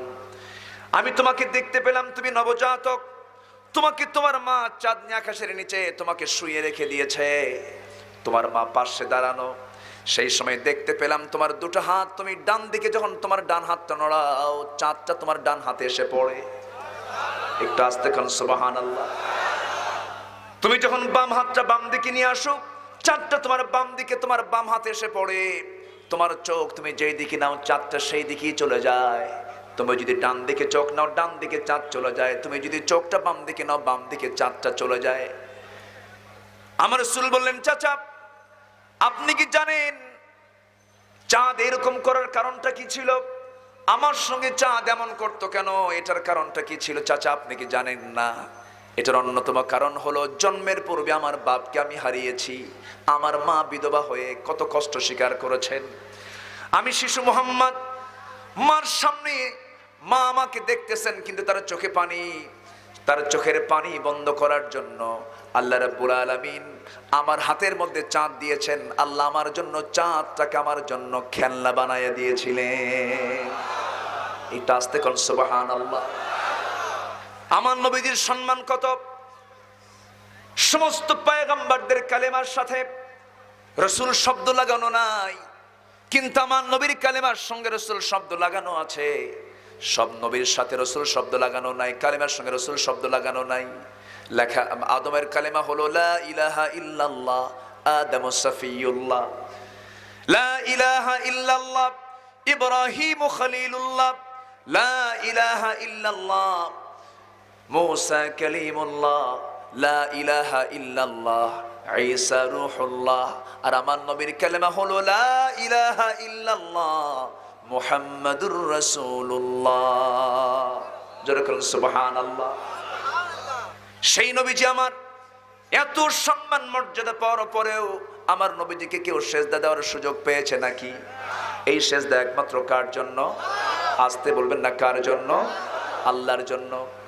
আমার নবীজি মক্কায় দাওয়াতি কাজ করছিলেন, দাওয়াতি কাজটা শেষ পর্যন্ত বন্ধ করে দিল। প্রলোভন দিয়েও যখন কাজ হলো না, নবীজি কোথায় যাবেন? এমন সময় নবীজি ঘর থেকেও বের হতে পারেন না, গৃহবন্দী করে রাখা হয়েছে রাসূলকে। আমার নবীজির দাওয়াতি কাজ, তিনি আর কতক্ষণ ঘরের মধ্যে থাকবেন? নিজের আবেগটাকে ধরে রাখতে পারলেন না, মনে মনে ভাবলেন, মক্কায় দাওয়াতি কাজ বন্ধ হলো, আমি একটু তায়েফের ময়দানে কালিমার দাওয়াত দিতে যাব। তায়েফে চলে গেলেন কালিমার দাওয়াত দেওয়ার জন্য। তায়েফের ময়দানে কালিমার দাওয়াত দিতে গিয়ে তিনি ফুলের মালা পেলেন না, পাথর পেলেন। আসতে বলবেন না, ফুলের মালা না পাথর পেলেন? ফুল পেলেন না পাথর। সে পাথর কি ছোটখাটো পাথর নাকি? আমার নবীজি কি প্ল্যান করে পাথরগুলো হাতের মধ্যে নিয়ে চোখা চোখা পাথরগুলো আমার নবীজির জন্য বরাদ্দ হয়ে গেল। উচ্ছৃঙ্খল ছেলেগুলোকে লেলিয়ে দিল। আমার নবীজি কি চতুর্দিক থেকে বৃষ্টির মতো যখন পাথর মারা শুরু হয়ে গেল, নবীজির মাথার রক্তগুলো গড়ে গড়ে গিয়ে পার জুতার তলার সঙ্গে পায়ের তলার জমাট বেঁধে গেল। শরীরের অর্ধেক রক্ত পড়ে গেছে। নবীজি মুখ থুবড়ে জমিনে পড়ে গেছেন, নবীর পাশে কেউ নাই। জিবরাইল বলছেন, ইয়া রাসূলুল্লাহ, আল্লাহ আমাকে পাঠিয়েছেন, আজকে আপনি যা বলবেন তাই হবে, যা বলবেন তাই হবে। এই তায়েফকে আল্লাহ ধ্বংস করে দেবেন আপনি যদি বদদোয়া দিয়ে দেন। আমার রাসূল বলছেন, ভাই জিবরাইল, বদদোয়া দিলে পরে আমি কালিমার দাওয়াত কাকে দেব? একটু আস্তে করুন সুবহানাল্লাহ। এরা বোঝে নাই, মেয়েদেরকে মাফ করে দিলাম। এরা বোঝে নাই, জানে নাই। নবীজি এই কথা বলেই সেই জায়গা থেকে আস্তে করে উঠে পিছনের দিকে তাকালেন, কেউ নাই। একটা দৌড় মারলেন তিনি। এক দৌড়ে তিনি আর পারলেন না যেতে। সামনে একটা আঙ্গুর বাগান পেলেন, আঙ্গুর বাগানের মধ্যে ঢুকে গেলেন। আঙ্গুর বাগানের মধ্যে ঢুকে গিয়ে আর তিনি দাঁড়ায় থাকতে পারছেন না, শরীর থেকে প্রচুর রক্তক্ষরণ হয়েছে। এইদিকে 3 দিন তার পেটে কোনো খাবার নাই। আমার নবীজির পেটটা পিঠের সঙ্গে লেগে গেছে।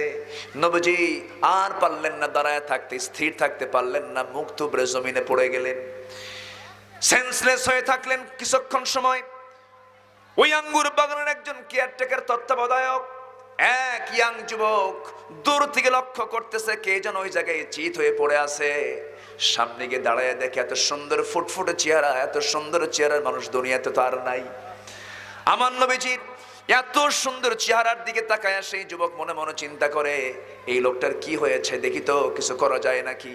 দয়া হলো, আঙ্গুর বাগান থেকে কিছু আঙ্গুর পেরে নিয়া, থোকা কয়েক থোকা আঙ্গুর পেরে নিয়া হাতে চিপে চিপে মোটে মোটে 1 গ্লাস রস বানায়া নবীকে আস্তে করে ডাক দিচ্ছে, এই যুবক তুমি ওঠো, এই যুবক তুমি ওঠো।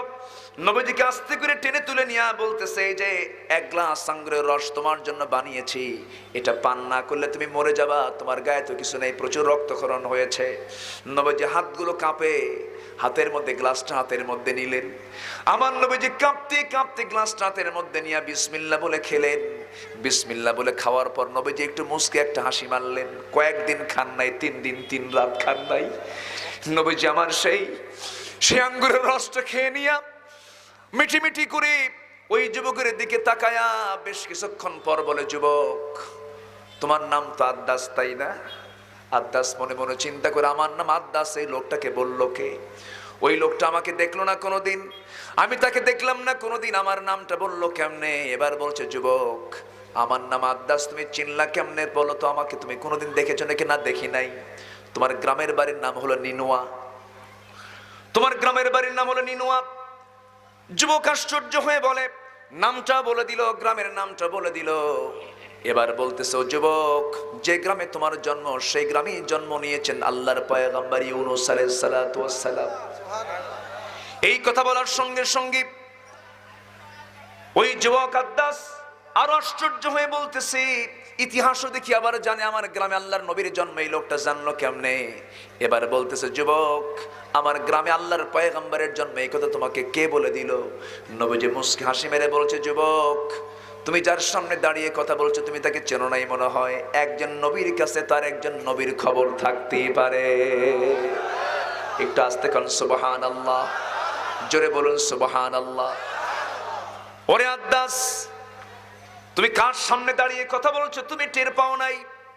আমার ভাইয়েরা, আমার বন্ধুগণ, এই কথা শোনার সঙ্গে সঙ্গে আদ্দাস বলে ফেলতেছে, আপনি জানলার নবী, কেবল বুঝতে পারলাম। এই কথা চিন্তা করে সে ছিল খ্রিস্টান। খ্রিস্টানি কায়দায় আমার নবীজির 2 পায়ের দিকে 2 হাত নিয়ে সেজদা দিয়ে তাকে ধন্য করবে। নবীজি চট করে তার 2টা হাত শক্ত করে ধরলেন। শক্ত করে ধরে নিয়ে বুকের সঙ্গে বুক লাগায় দিয়ে বলছেন, তুমিও বান্দা আমিও বান্দা, তুমিও বান্দা আমিও বান্দা, তুমিও বান্দা আমিও বান্দা। শুধু একটা পার্থক্য, সেটা হলো তোমার কাছে ওহী আসে না, আমার কাছে ওহী আসে। প্রত্যেক পয়গম্বরকে 3টা করে গুণ আল্লাহ রাব্বুল আলামিন দিয়েছেন। 1 নম্বর হলো মুআজিজা, নাম্বার 2 হলো ওহী, নাম্বার 3 হলো হুসনে খুলক, সুন্দর চরিত্র আল্লাহ পাক দিয়েছেন। মুআজিজা দান করেছেন, আরেকটা ওহী দিয়েছেন। এছাড়া বান্দার ভিতরে আর কোনো তেমন তফাৎ নাই। আমার নবীজির গায়ে চিমটি মারলে চিমটি লাগতো। আমার নবীজি দুঃখ পেলে তিনি কাঁদতেন। আমার নবীজি রক্ত চুরিয়েছেন, তিনি চোখের পানি ফেলে ফেলে কেঁদেছেন। আমার ভাইয়েরা, আমার বন্ধুগণ, সেই বিশ্বনবী তার আসন থেকে সেজদা গ্রহণ করলো না। আজকে যে সমস্ত দরবারে সেজদা গ্রহণ চলে, পিটায়া হাত পা ভেঙ্গে ফেলা দরকার, ঠিক কিনা? কোন কবরে ফুল দাও? যে নেতার কবরে ফুল না দিলে নেতা হওয়া যায় না, ওই দল করা যাবে না, ঠিক কিনা? ইমান বিক্রি করে খাবা? ইমান ধ্বংস করবা? ইমান ধ্বংস করা যাবে না। জান্নাতের পুঁজি 1 নম্বর হলো ইন্নাল্লাযীনা আমানু। আসেন শেষ করে দিই নাকি? শেষ করে দেব? হ্যাঁ, 1 বছর পরে পেয়েছেন? জি ঠিক আছে, আপনি যতক্ষণ আমি ততক্ষণ। সবাই আমাকে সময় দিবেন তো? জোরে বলি ইনশাআল্লাহ। হ্যাঁ, ফজরের আযান পর্যন্ত। প্রয়োজন হবে, জানাজা সহ হবে। এতক্ষণ কথা বলতে পারবো? আপনার তো এক রাত, আমার তো সব রাত। আমাকে সব রাতেই কথা বলতে হয়। আপনি আজকে শুনলেন, কালকে হয়তো শুনবেন না, কিন্তু আমার কালকে শোনাতেই হবে। না গেলে বলে হুজুর, আমি যদি বলি ভাই আমি অসুস্থ, হয়তো যেতে পারবো না। হুজুর অসুস্থ হন, ওয়াজ করার দরকার নেই, তবু বসে থাকেন। কি কথা কি বুঝলেন? আমাদের কোনো ছুটি মুটি নাই। একবার আমার এক ফ্রেন্ড, সে বক্তা আলোচক, তো ওর আব্বা খুব অসুস্থ, তাকে হসপিটালে ভর্তি করেছে। বলতেছে ভাই আমি থাকতে পারছি না, আমার আব্বা আমাকে খুব দেখতে চাচ্ছেন, বয়োবৃদ্ধ তিনি, বয়স্ক মানুষ, আমি যাই। এখন কমিটি বলে হুজুর আপনার আব্বা যদি মরেই যায় সমস্যা নাই, হসপিটাল রাখার জন্য ফ্রিজে রাখতে যে খরচ, সে খরচ আমরা দেব। কি চিন্তা করছেন আপনি? মানে আপনি মরে যান তবু মাহফিল মিস করা যাবে না। তবে হ্যাঁ আসলে বেকায় দেয়। ধরেন আজকে এই মাহফিলে আল্লাহ না করুন আমি যদি না আসতে পারতাম, কমিটির কাছে জবাব দেওয়া খুব কঠিন না? কমিটির জবাব দেওয়া কঠিন না? সবাই বলতেন যে দেখো হয়তো হুজুরের দাওয়াতই দেয় নাই, এই এক কথা, ও আরেক কথা বলতো। কিন্তু অসুবিধা সুবিধা মানুষেরই তো হয়, কিন্তু অসুবিধা কার নাই? অসুবিধা কার নাই? অসমর্থ কার নাই? সকল সমর্থ কার? সকল যোগ্যতা কার? সকল পরিপূর্ণতা কার? আল্লাহ। তো যাই হোক, দেখি আমি চেষ্টা করছি আমার অবস্থান থেকে কতটুকু বলা যায়। কেবল একটা হলো জান্নাতের পুঁজি, আরো কয়টা আছে? দুইটা আছে। আমরা শুনবো না একটা একটা করে? জোরে বলি ইনশাআল্লাহ। আমরা তো ঈমান এনেছি নাকি? নামাজ না পড়ি ঈমান তো আনছি, ঠিক আছে না? আমরা এরকম কথা সমাজে চালু আছে না নাই? আছে। ঈমান আনছি, নামাজ না পড়ি ঈমান তো আনছি। কি কোন হুজুর, ফাইটে ফেলে দেবো, শুধু অর্ডার দিয়ে দেন, এরকম আছে না নাই বলেন তো? এদিকে নামাজ নাই, এদিকে ফিউজ নাই, কি নাই? লাইট জ্বলে না। লাইট জ্বলবে নামাজ দিয়ে। লাইট জ্বলবে কি দিয়ে? নামাজ দিয়ে। সবাই কি নামাজ পড়েছে? এশার নামাজ ইনশাআল্লাহ মানে কালকে পড়বেন? পড়েছি মানে কি আলহামদুলিল্লাহ বলেন? বলি আলহামদুলিল্লাহ। ফজর কি পড়বো? ফজর পড়বো, ফজর কাজা হবে। ফজর পড়বো, এশা পড়বো জামাতে, গোটা রাত নফল নামাজের সওয়াব। জোরে বলে সুবহানাল্লাহ। আল্লাহ কত বোনাস দেয়। আল্লাহর বোনাস কি ছোটখাটো বোনাস? দেখেন না মোবাইলে টাকা নিলে এই অফার, ঈদের মধ্যে কত অফার আছে না? এটা নিলে এটা ফ্রি, এটা নিলে এটা ফ্রি, আছে না নাই বলেন? আর আল্লাহর কি অফার দেখেন। ফজর নামাজ, এশার নামাজ জামাতে পর, গোটা রাত কিয়ামুল লাইলের সওয়াব। জোরে বলেন সুবহানাল্লাহ। একবার সুবহানাল্লাহ বলবি, আসমান জমিনে যত ফাঁকা স্থান সব সওয়াব। জোরে বলেন সুবহানাল্লাহ। বাস, এরপরে সুদ খাবেন নাকি? আমি তো সুদ দিয়ে শুরু করছি, সুদ দিয়ে শুরু করছি না? সুদ আর ঈমান কি এক জায়গায় থাকতে পারে? সুদ আর ঈমান কি এক জায়গায় থাকতে পারে? রোজাদার অফিসার, রোজাদার সিগনেচার দিলে পরে চেক পাবে, সিগনেচার দিয়ে দিছে, চেক এখন হাতে দিতে নিচ্ছে, বলতেছে ভাই আমি তো রোজা আছি। যেহেতু সিগনেচার দিয়ে দিছে সমস্যা নাই, চেকটা এখন হাতে নিলে রোজা তো ক্ষতিগ্রস্ত হবে। তা আমি এখন চেক আর নেবো না, তুমি পকেটে দিয়ে দাও, সন্ধ্যার পরে দেখে নেবো। কি আমার কথা কি বোঝা গেল? এটার নাম কি? এটার নাম কি? কে কইছে এটা ঘুষ? বলে কি জানেন? বকশিস না, আরেকটা বলে না, এটা তো ও চা খাওয়া, চা খাওয়া। হ্যাঁ, সম্মানী। আচ্ছা, বিভিন্ন নাম আছে সম্মানিত ভাইরা। আবার এরকমও বলে দেখেন এই কাজটা করলাম, আমরা তো পেয়েই থাকি। আছে না এরকম কথা? আছে না নাই বলেন তো? আছে না? যিনি নির্দিষ্ট বেতন ও চাকরি করেন, নির্দিষ্ট বেতন তাকে দেওয়া হচ্ছে, নির্দিষ্ট বেতনের পর কোন কাজের জন্য যদি সে অন্য কোথাও থেকে নিয়ে নেয় অতিরিক্ত, এটার নাম কি হবে? কারণ কাজ না করলে তো এই টাকা দিত না, ঠিক কিনা? তাহলে এটার নাম কি হবে? ঘুষ। সেই ঘুষ তো আমার দেশে নাই। আছে ঘুষ? আছে, আছে। ঘুষের কাছে যাওয়া যাবে না, সুদের কাছে যাওয়া যাবে না, আমরা যাব না। জোরে বলি ইনশাআল্লাহ। আর জোরে বলি ইনশাআল্লাহ। আপনি খুশি হয়ে আপনার প্রতিবেশীকে, আপনার নিজের ভাইকে, নিজের চাচাকে আপনি খুশি হয়ে হাদিয়া দিতে পারেন, 1 কোটি টাকাও দিতে পারেন, এতে কোনো নিতেও সমস্যা নাই, দিতেও সমস্যা নাই। কিন্তু আপনি যখনই কোনো চাকরিতে আছেন, কোনো দায়িত্বে আছেন, এই কাজ করলে পরে আমাকে তাকে দিতে হবে, তখন এটা ঘুষের পর্যায়ে চলে যাবে। আল্লাহ এগুলো থেকে আমাদেরকে বাঁচান। একটু আসতে বলেন আমিন। আরো জোরে আল্লাহুম্মা আমিন। নামাজ থেকে বের হয়ে জমির আইল ঠেলাঠেলি আছে না নাই? চুয়াডাঙ্গাতেও আছে। আপনাদের চুয়াডাঙ্গার ভাষাটা খুব ভালো লাগে আমার, জানেন, খুব ভালো লাগে আপনাদের ভাষাটা। যখন আপনারা কথা বলেন তখন আমি চিন্তায় পড়ে যাই যে আমার কোনো ভুল হচ্ছে কিনা।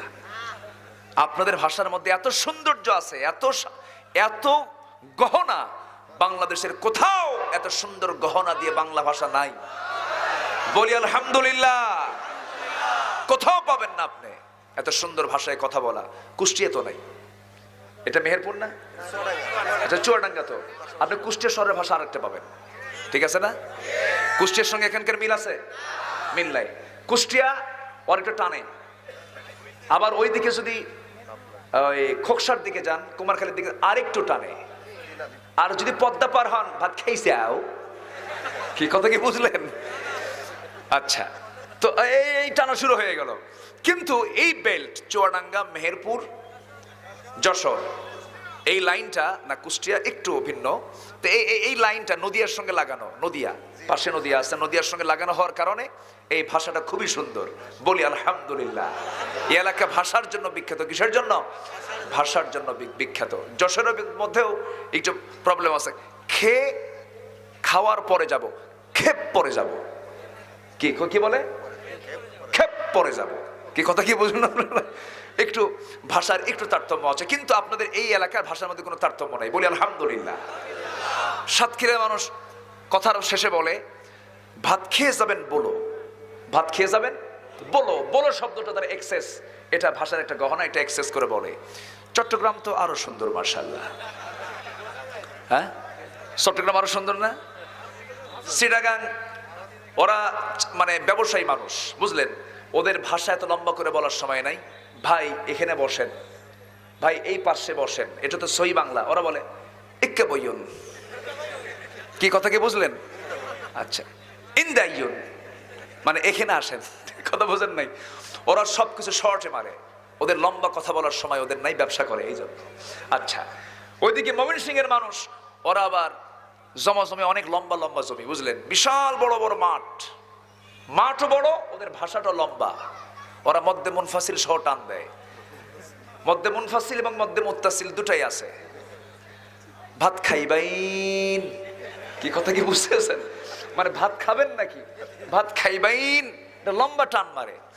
এই যে ভাষার সৌন্দর্যগুলো কে দিয়েছেন? আসতে বলবেন না, কে দিয়েছেন? আপনারা অনেক সুন্দর ভাষায় কথা বলেন।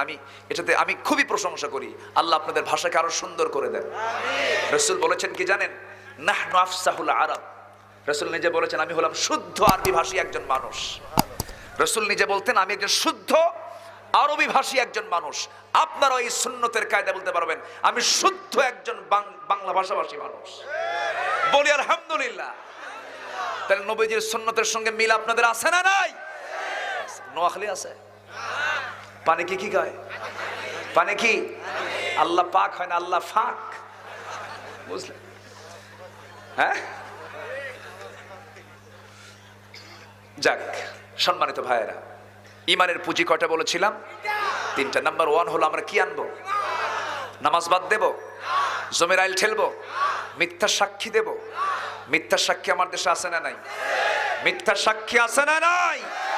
তোমার মিথ্যা সাক্ষীর বদৌলতে তুমি মিথ্যা সাক্ষী দিয়েছো, এই কারণে যারা মানবতার জীবন যাপন করছে, যারা জুলুমের শিকারে, চার শিকারের দেওয়ালে যারা বন্দিত্ব জীবনে আছে, তোমার নামাজ তোমার হজ কবুল হবে না। এই মিথ্যা সাক্ষীর কারণে তোমাকে জাহান্নামে নিক্ষিপ্ত করবেন আল্লাহ তাআলা।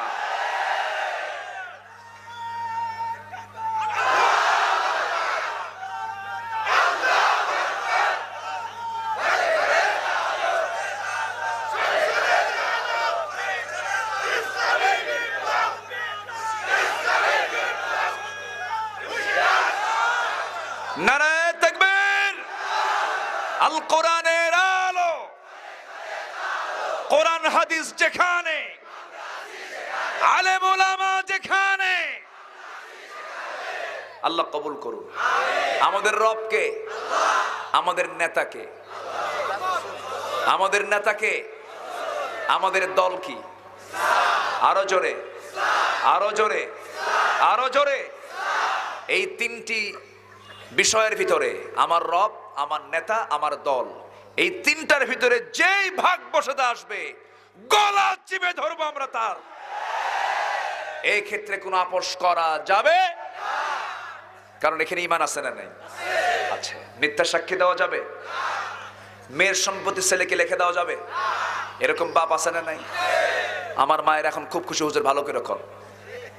খুব দুঃখে আছি, এদেশের অধিকাংশ মেয়েরা বাবার সম্পত্তি থেকে মাহরুম। আছে না? চুয়াডাঙ্গাও আছে না নাই? অধিকাংশ মেয়েরা বাবার সম্পত্তির ন্যায্য পাওনা পায় না, অনেকেই পায় না।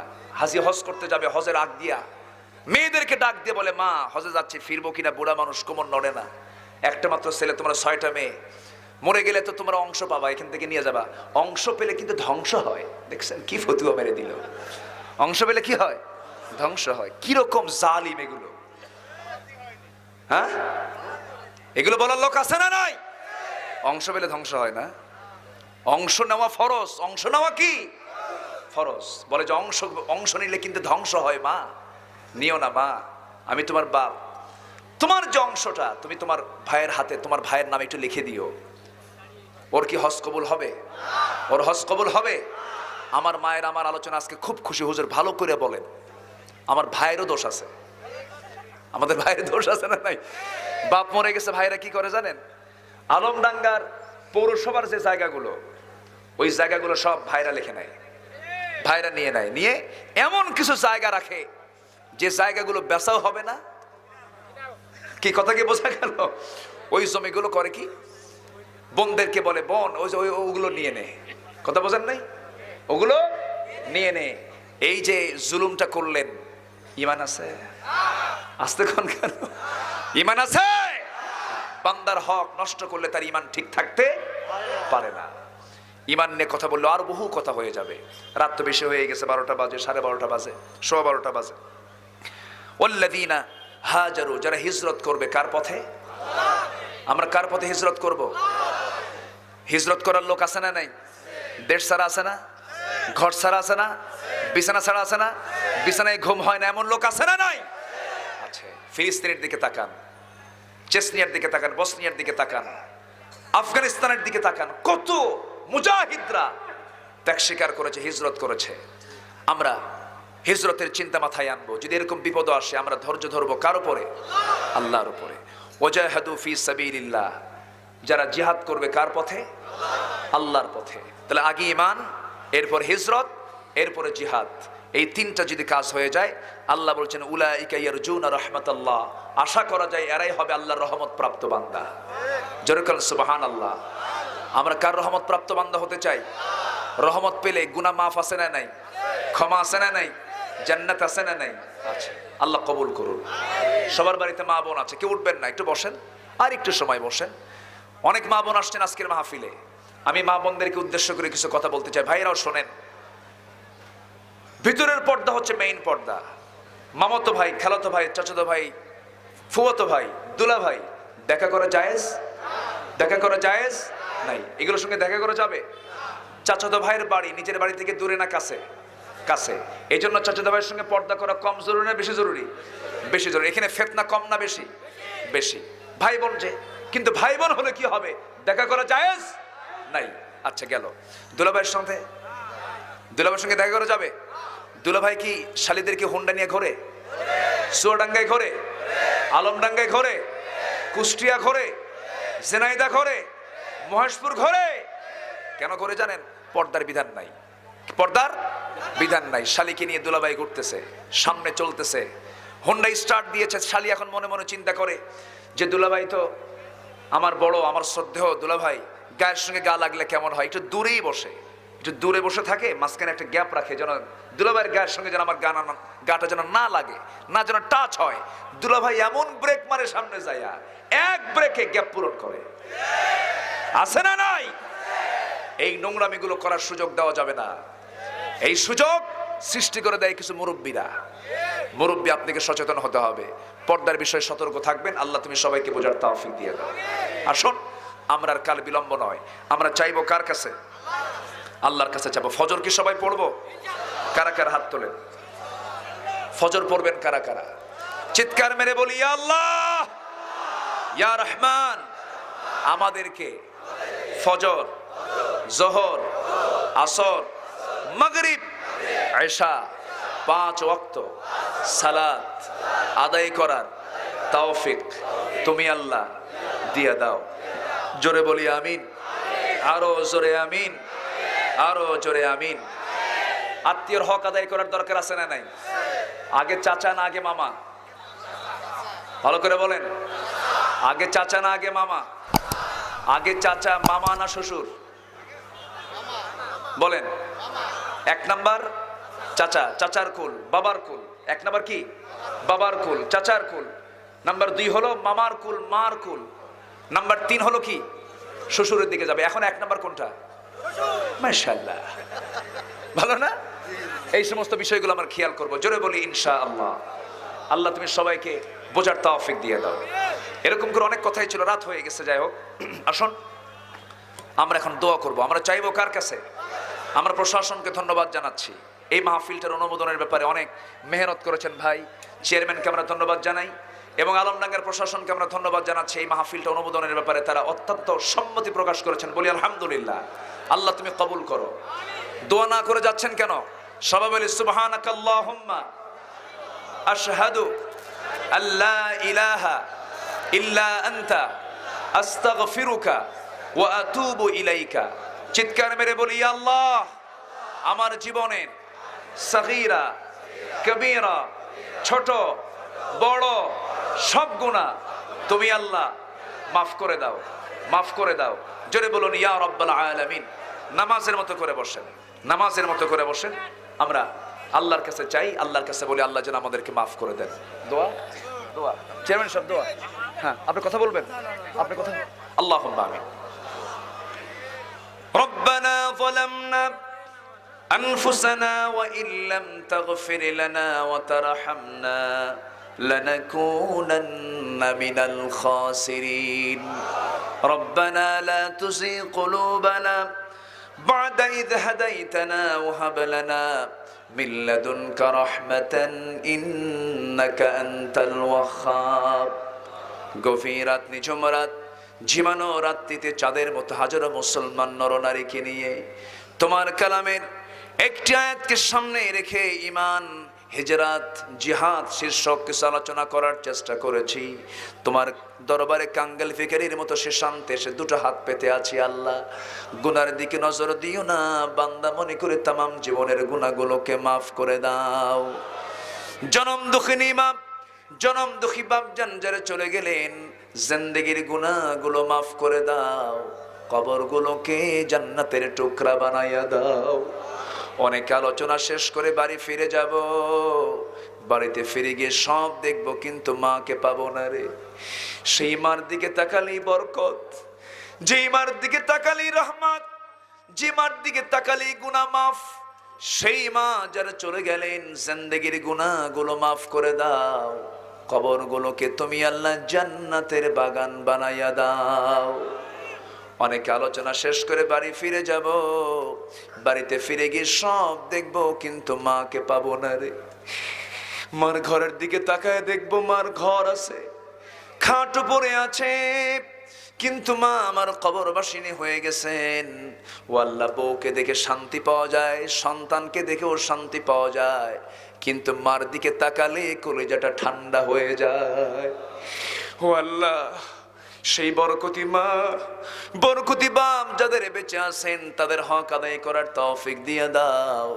সবে আব্বা আম্মার জন্য দিলটা খুলে, মনটা খুলে আল্লাহর শেখানো দোয়া পড়ে হাতটা একটু উঁচু করে চিৎকার মেরে মেরে আমার সঙ্গে সবাই বলুন, রব্বিরহামহুমা কামা রব্বায়ানি সগীরা। রব্বিরহামহুমা কামা রব্বায়ানি সগীরা। রব্বিরহামহুমা কামা রব্বায়ানি সগীরা।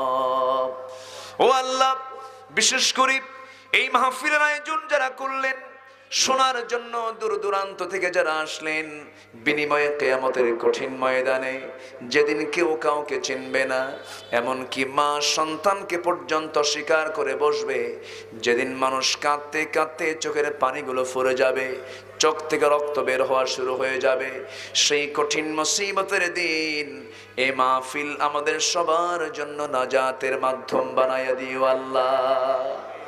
ও আল্লাহ, আমার ডানে, আমার বামে, আমার সামনে, আমার পেছনে যত ভাই, আড়ালে যত মা বোন হাত তুলেছেন, সবার নামের তালিকা আমার না জানা থাকলেও তোমার তো জানা আছে আল্লাহ।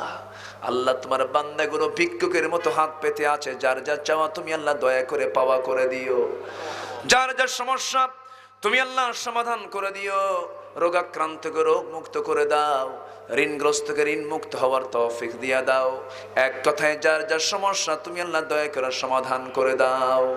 যে ঘরে ছেলে নাই ছেলে দাও, যে ঘরে মেয়ে নাই মেয়ে দাও, নিঃসন্তানী মাকে তুমি আল্লাহ সন্তান দিয়ে ভরপুর করে দাও।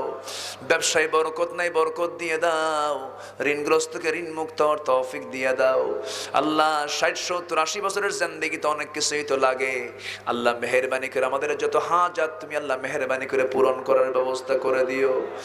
আয় আল্লাহ তাআলা, কোন দিন দুনিয়া থেকে বিদায় হব জানি না, ডান হাতে আমলনামা না আসা পর্যন্ত কবরে নিও না, কারণ সবচেয়ে বড় লজ্জার কারণ হবে তোমার কাছে গিয়ে আমরা যদি আসামি বনে যাই। আল্লাহ মেহেরবানি করে আমাদের হিসাবটা তুমি আল্লাহ কঠিন করে দিও না। আল্লাহুম্মা হাসিবনি হিসাবান ইয়াসিরা, আল্লাহুম্মা হাসিবনি হিসাবান ইয়াসিরা, আল্লাহুম্মা হাসিবনি হিসাবান ইয়াসিরা। ও আল্লাহ, গোটা পৃথিবীর মুসলিম উম্মার প্রতি তোমার খাস রহমত নাজিল করো। বিশেষ করে ওই ফিলিস্তিন, ইসরায়েলি ইহুদিরা ফিলিস্তিনের গ্রামের মধ্যে হানা দিয়া ঘর থেকে মা মেয়েকে ধরে এনে ইসরায়েলে কারাগারে রেখে, মার চোখের সামনে কিশোরী, 13 বছরের কিশোরী মেয়ের শরীর থেকে কাপড় চোপড় খুলে জোরপূর্বক ধর্ষণ করতেছে। আবার মেয়েটার চোখের সামনে মাকে ধর্ষণ করে। ও আল্লাহ, এই পাশবিকতা, এই নির্মম আচরণগুলো মুসলমান জাতির সঙ্গে আজকে করা হচ্ছে। আল্লাহ, মুসলিম উম্মার জন্য তুমি আল্লাহ ওমরের মতো, আবু বকরের মতো একটা নেতা তুমি আল্লাহ মেহেরবানি করে পাঠাইয়া দাও। এই ক্রান্তি লগ্নে আল্লাহ, আমরা যারা মুসলমান ভ্রাতৃত্বের বন্ধনে আবদ্ধ হওয়ার তৌফিকটা দিয়া দাও, হিংসা মুক্ত মন গড়ার তৌফিক দিয়া দাও, আকাশের মতো উদার দিল বানাইয়া দাও। আমরা কত কৃপণ হয়ে গেছি, এক ভাই আরেক ভাইকে সহ্য করতে পারি না, এক ভাই আরেক ভাইকে মেনে নিতে পারি না, মামলা দেই, হামলা দেই, কত কি করি। আল্লাহ, আমরা সবাই তো মুসলমান, মেহেরবানি করে পারস্পরিক মহাব্বত তুমি আল্লাহ পয়দা করে দাও। কোন দিন দুনিয়া থেকে বিদায় হব জানি না, যখন মরে যাব টান মেরে ঘর থেকে বের করে দেবে। বের হওয়ার সময় আমার নাম ধরেও ডাকবে না, মরে যাব, মরার সঙ্গে সঙ্গে নামও শেষ, পদবিও শেষ, আমার পদবিও থাকবে না। বলবে না আব্দুল্লাহ আমিন, তাকে ঘর থেকে বের করো। বলবে না চেয়ারম্যানকে ঘর থেকে বের করো। বলবে না নেতাকে ঘর থেকে বের করো। বলবে না মন্ত্রীকে ঘর থেকে বের করো। বলবে লাশ ঘর থেকে বের কর, লাশটাকে গোসল করাও, লাশটাকে জানাজা দাও, লাশটাকে কাপড়ের কাপড় পরাও, লাশটাকে নিয়ে জানাজা দিয়ে দাও, লাশটাকে নিয়ে খাটিয়াতে চড়ায় নাও, লাশটাকে নিয়ে কবরে শোয়া দাও। বাঁশ চাপা দেবে, মাটি চাপা দেবে রে, ওই পোকামাকড় গুলো কিলবিল করে আমার দেহের দিকে আগায় আসবে। আমার চামড়া, এই চামড়ায় কত তেল সাবান লাগালাম, কাজ হবে না রে। এই মাথার চুলে কত শ্যাম্পু দিলাম, সাদা চুলটাকে কালো বানায়া কত যৌবন ধরে রাখার চেষ্টা করলাম। ও আল্লাহ, মারা যাওয়ার 3 দিনের মধ্যেই মাথার চুলগুলো খসে খসে পড়বে, চামড়াগুলো সব গলে গলে যাবে। কত সুন্দর দাঁত, মুক্তোর দানার মতো চিকচিক করে দাঁতগুলো সব খেয়ে ফেলবে। যখন মরে যাব, মারা যাওয়ার সঙ্গে সঙ্গে আমাকে রেখে আসবে। 7 দিনের মধ্যে পেটের নাড়ি ভুঁড়ি সব নাক মুখ চোখ কান দিয়ে বের হয়ে আসবে। মাত্র 2 মাসের ব্যবধান, কি রূপের বড়াই, কি চেহারার বড়াই, কি সৌন্দর্যের বড়াই। 2 মাসের মধ্যে গোটা দেহে কয়েকটা হাড় ছাড়া কিছুই খুঁজে পাওয়া যাবে না রে। ওয়াল্লাহি তো আমার জীবন। আল্লাহ, বুঝতে পেরেছি তুমি আমার একমাত্র আপন, তোমার প্রতি ঈমান আনতে চাই আমরা ভালো করে। আল্লাহ আমাদেরকে তুমি আল্লাহ সাহায্য করো, আমাদের ঈমানকে তুমি আল্লাহ মজবুত করো, তোমার পথে টিকে থাকার তৌফিক আমাদেরকে তুমি আল্লাহ দিয়ে দিও। মওতের সময় সবার জবানে জারি করে দিও কালো যে কালিমা তাইয়্যিবা লা ইলাহা ইল্লাল্লাহ মুহাম্মাদুর রাসূলুল্লাহ। আসসালামু আলাইকুম ওয়া রাহমাতুল্লাহি ওয়া বারাকাতুহু।